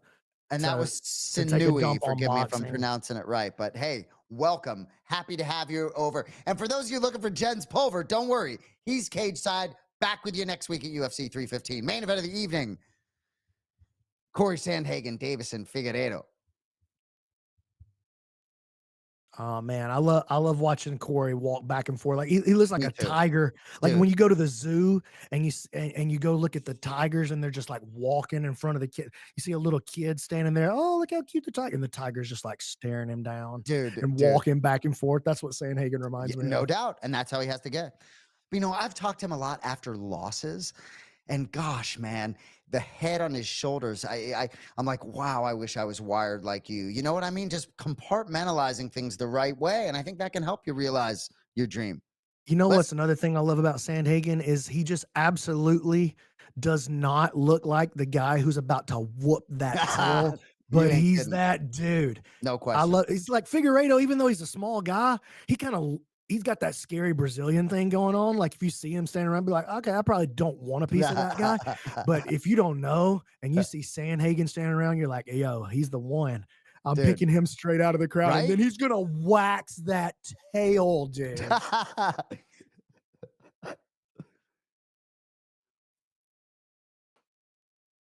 And Mergliata. Feel like we haven't seen him as much lately. Oh, I'm so glad they just put the camera on Trevor Whitman, who is doing his smile no matter what the circumstance, right? Win, loss, doesn't matter. But the match, Trevor Whitman and what a match made in heaven. They've known each other for a long time, Trevor Whitman and Corey Sandhagen, but man, those guys feel like they were meant for each other. I absolutely love Trevor Whitman, what he has done for Justin Gaethje in terms of getting Gaethje's career to where I give me all of Trevor Whitman. I can't wait to watch that dynamic tonight. I got to hit this comment from B's Basic Bites in the YouTube chat. Corey looks like he does taxes and takes his grandma and her friends to church. All he does. AJ says Corey looks like my accountant for sure. I'm getting Corey could be champion. People would still pick a fight at the bar. No doubt. Brooks Rex says that we're glazing it in too much right now, and we probably are. However, That's fine. mark my word on what's going to happen here. Just write it down. It's volume. Figueiredo so tired in the fourth that he quits throwing, and then Corey starts taking a 10-8 in the fourth. Yo, and I love Davison Figueiredo, right? I met him once. I think he thought I was my brother John, but whatever. But either way, but Corey Sandhagen is on his way up the mountain. And frankly, those are the guys that I'm interested in. You know what I mean? Like if Davison Figueiredo I want the story. Yeah, and do I think Davison Figueiredo is going to compete for a bantamweight championship in 2025, even if he beats Corey tonight? I'm not so sure. But also, boys, girls, Davison Figueiredo is plus 370, right? Corey Sandhagen minus 485 or whatever it is. So it is what it is. You know what's the cool thing about Corey too? Is he's a risk taker, man. Like, dude, we're not going to see Figgy take a lot of big risk. Corey's going to come out here. We're going to see a couple of flying knees. We're going to see some spinning kicks. We're going to see a couple of spinning back elbows. Like Corey's going to come out, take some risk. He's going to do it for the gram. And I love that, you know? Davison Figueredo, man, it's so nice not to watch him cut to 125. Yeah, that no death kidding. cut. All right, here we go. Corey marking his range. Like I said, I think he does a little bit of downloading usually in the first. And I think we're seeing that already. He's going to try to measure and see what Figgy brings. Corey quick with his backward movement. Nice inside leg kick. That's his second one already. 3 inside leg kicks. Now, hard leg kick from Figgy, though. Yeah. Oh, nice level change. Corey shut him out of there.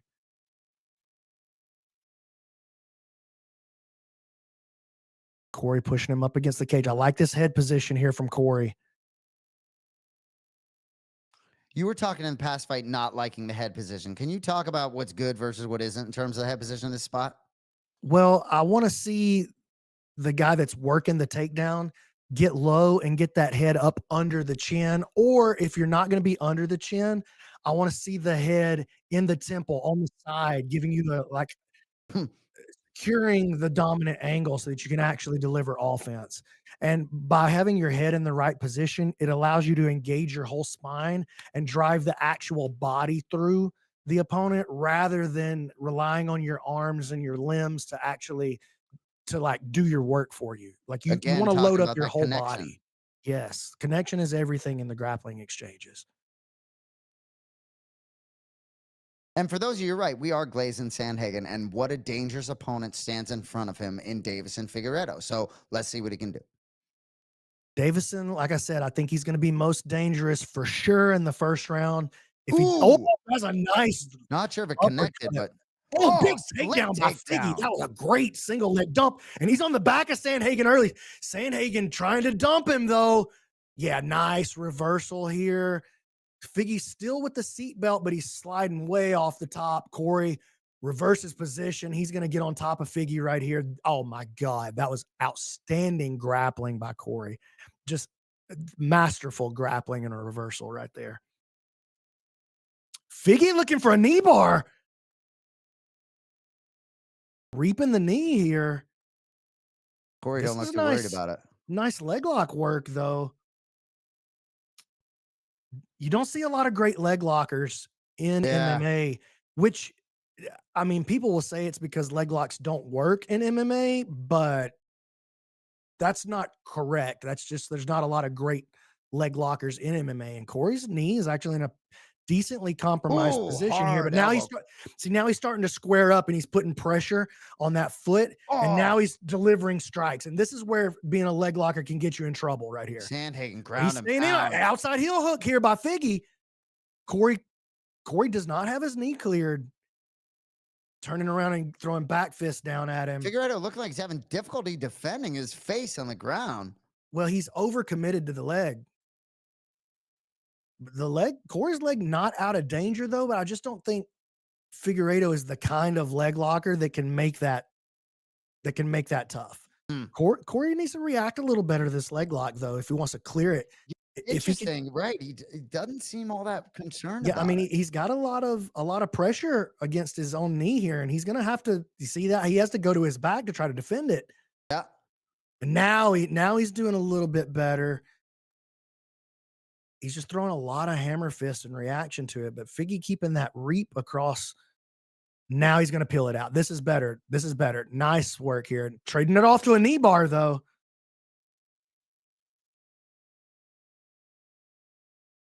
No, he doesn't have the knee line captured. So you see, yes. Now Corey coming back in, delivering hard strikes. Big ground and pound by Sandhagen. Not sure Figueredo needed to give him that position. Figgy going for the leg lock now on the other side. Corey clears that one out way earlier. That was a much better job there. He's going to toss those. See how Corey leads. If you're Corey, do you not back up for a minute and get him up? No. He's not scared of the grappling exchange, and he shouldn't be. Yeah. Corey dominating him with the ground and pound right now. Dude, I like that. The way he stepped in.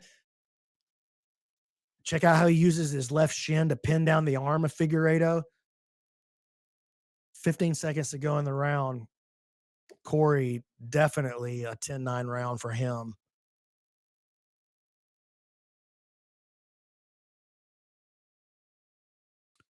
They're asking in the chat, BMAC 10-8. No, not a 10-8. Not a 10-8. I mean, the thing is, like, Figueiredo had a good leg locking position for a long time, and Corey wasn't responding perfectly to it. I But agree with the you. problem was that Figueiredo's leg locking offense just wasn't clean enough to take advantage. I couldn't agree with you more. It is interesting when we talked about the conversation earlier about 10-8s, because we are getting several commenting, sort of agreeing about the 10-8. I'm with you, though. 10-9 for me every day of the week. Yeah. I mean, it was interesting that Figueiredo was able to get to the back. He had a decent seatbelt, but yeah, Figgy just didn't really use that reap to its full advantage. He had an opportunity right there. He even like reached back to go for that heel hook for just a split second. I mean, leg locks absolutely do work in MMA. It's just that the level of leg locking offense by MMA fighters is usually subpar at best. Yeah. Hey, BMAC, real quick. You think this guy's fucking with me? Wow. How did Anik grow his hair out that quickly? He says, looking great. Incredible. This is Jason Anik. If you're fucking with me, thank you, but I'm not John Anik. Wheels up to Montreal for my brother tomorrow. All right. So what does Figueiredo do here if you're in his corner? Dude. No, I don't know. Tough, I don't man. Right. I don't see a path to victory other than slang that thing and hit him. Yeah. That's Maybe like try the to chew worst up the possible legs and- advice ever. Yeah, chew up the legs a little bit. He has landed a couple of good leg kicks. But even then, we changed levels and tried to kind of wade in. This is nice work here by Figgy. You know, ducks under the punch, gets into a clinch, but Sandhagen clearing the hands. Clears the hands early. Figueiredo tried to land a kick off the clinch break, but oh my God, hard leg kick by Sandhagen. Figueiredo didn't check it at all, just ate the whole thing. They're calling you Surf Anik. Hey, we'll take it. Hey, surf. Hey, whatever you want to say. Yeah, the hair looks like it's Let's surfing. go surfing. But for those who don't know, I had hair everybody's below like, my shoulders, about for a long time. So this is nothing. nice. I like that. Sandhagen popping that jab. Fighting out in the middle of the cage right now. Oh, that was a hard right hand as Sandhagen Yeah. steps in. You could tell it was a good shot because Sandhagen threw his hands up and told him to come on.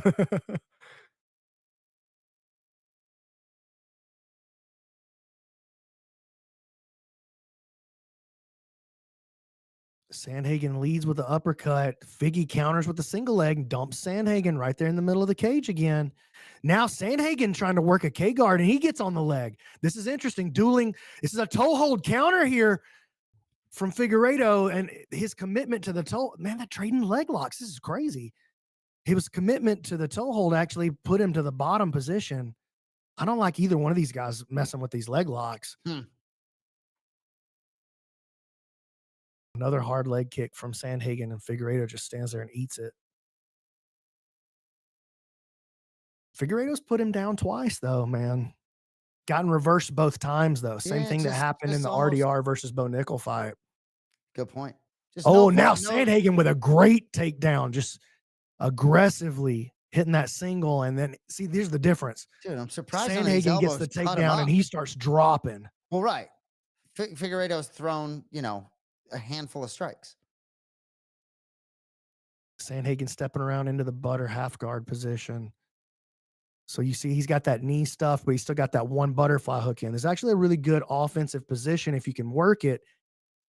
And it's a great leg lock entry position, but I got to think Figueiredo, for whatever reason, he likes those leg locks, but you got to step off of that if you're Figueiredo. He doesn't have the leg lock prowess, let's say, to be able to play that with Sandhagen right here. And he's taking a beating trying to figure it out. Now it's maybe starting to bleed a little bit. Yeah, and just Figueiredo content to stay on his back, not really trying to clinch and stop not trying to wrestle up, not trying to clinch. He's just allowing Sandhagen to stand on the outside and pop him. And again, going to the leg lock. Now this is a problem here. He's going to get his back taken if he's not careful. It's working into this 50-50 position. Sandhagen with the counter leg lock ends up on the bottom, 50-50. They're playing this heel hook game. Oh, I like that move there by Sandhagen, the inside spin to get into the heel hook. He might finish that one. He's got a good bite on that one. Oh, man, that was nice. Now, that was slick. Very Ryan Hall. He Oh, has 50-50. Oh, he Ooh. called it off. The referee Yeah, called he it looked off. like in a ton of pain. Looks like something with his left leg. Oh, he blew his knee with that heel hook. Maybe, yeah, so you He called blew it. his knee with that heel hook, dude. He was delayed when in quitting. You know what I mean? Dude, that thing looks swole. Someone's popped his knee, maybe. Oh, I mean, no doubt. No doubt that's what happened. Because he got into that 50-50 position and he hit that inside spin and spun to the inside and it exposed the heel and he got to the bite. It wasn't like I wasn't the best grip to get the break from, but he got the break. He looks like he's writhing in pain. Dude, never loved seeing that. Let's see. Right there. Oh, it wasn't on the heel hook. I think he compromised it with the heel hook though. Oh, and yeah, I think you're right. I think you're I right. think he compromised it with the heel hook, and that's what allowed it to pop right there. I think he blew his ACL. So they're going to show the replay happen right here.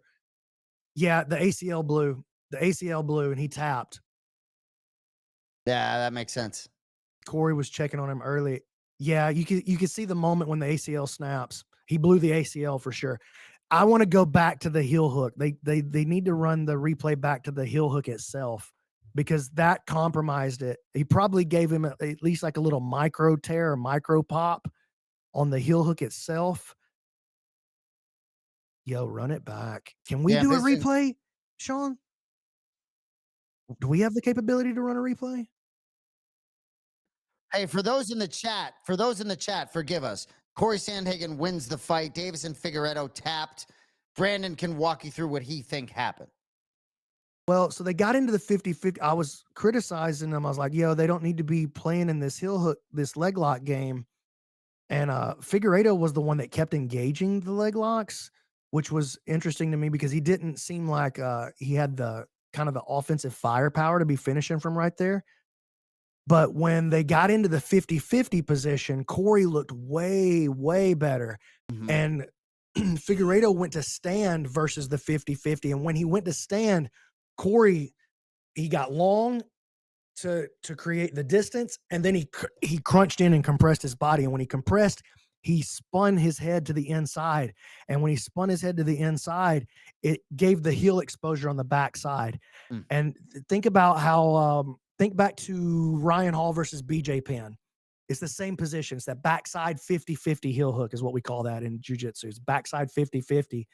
And Corey got the bite and he cranked that heel hook. And I think that what happened is he popped Figueiredo's knee and probably gave him a little bit of a tear right there. I agree. But he didn't quit. But then when they got back into that position there at the end, the leg was compromised. Corey kind of pressed forward and the knee gave the rest of the way.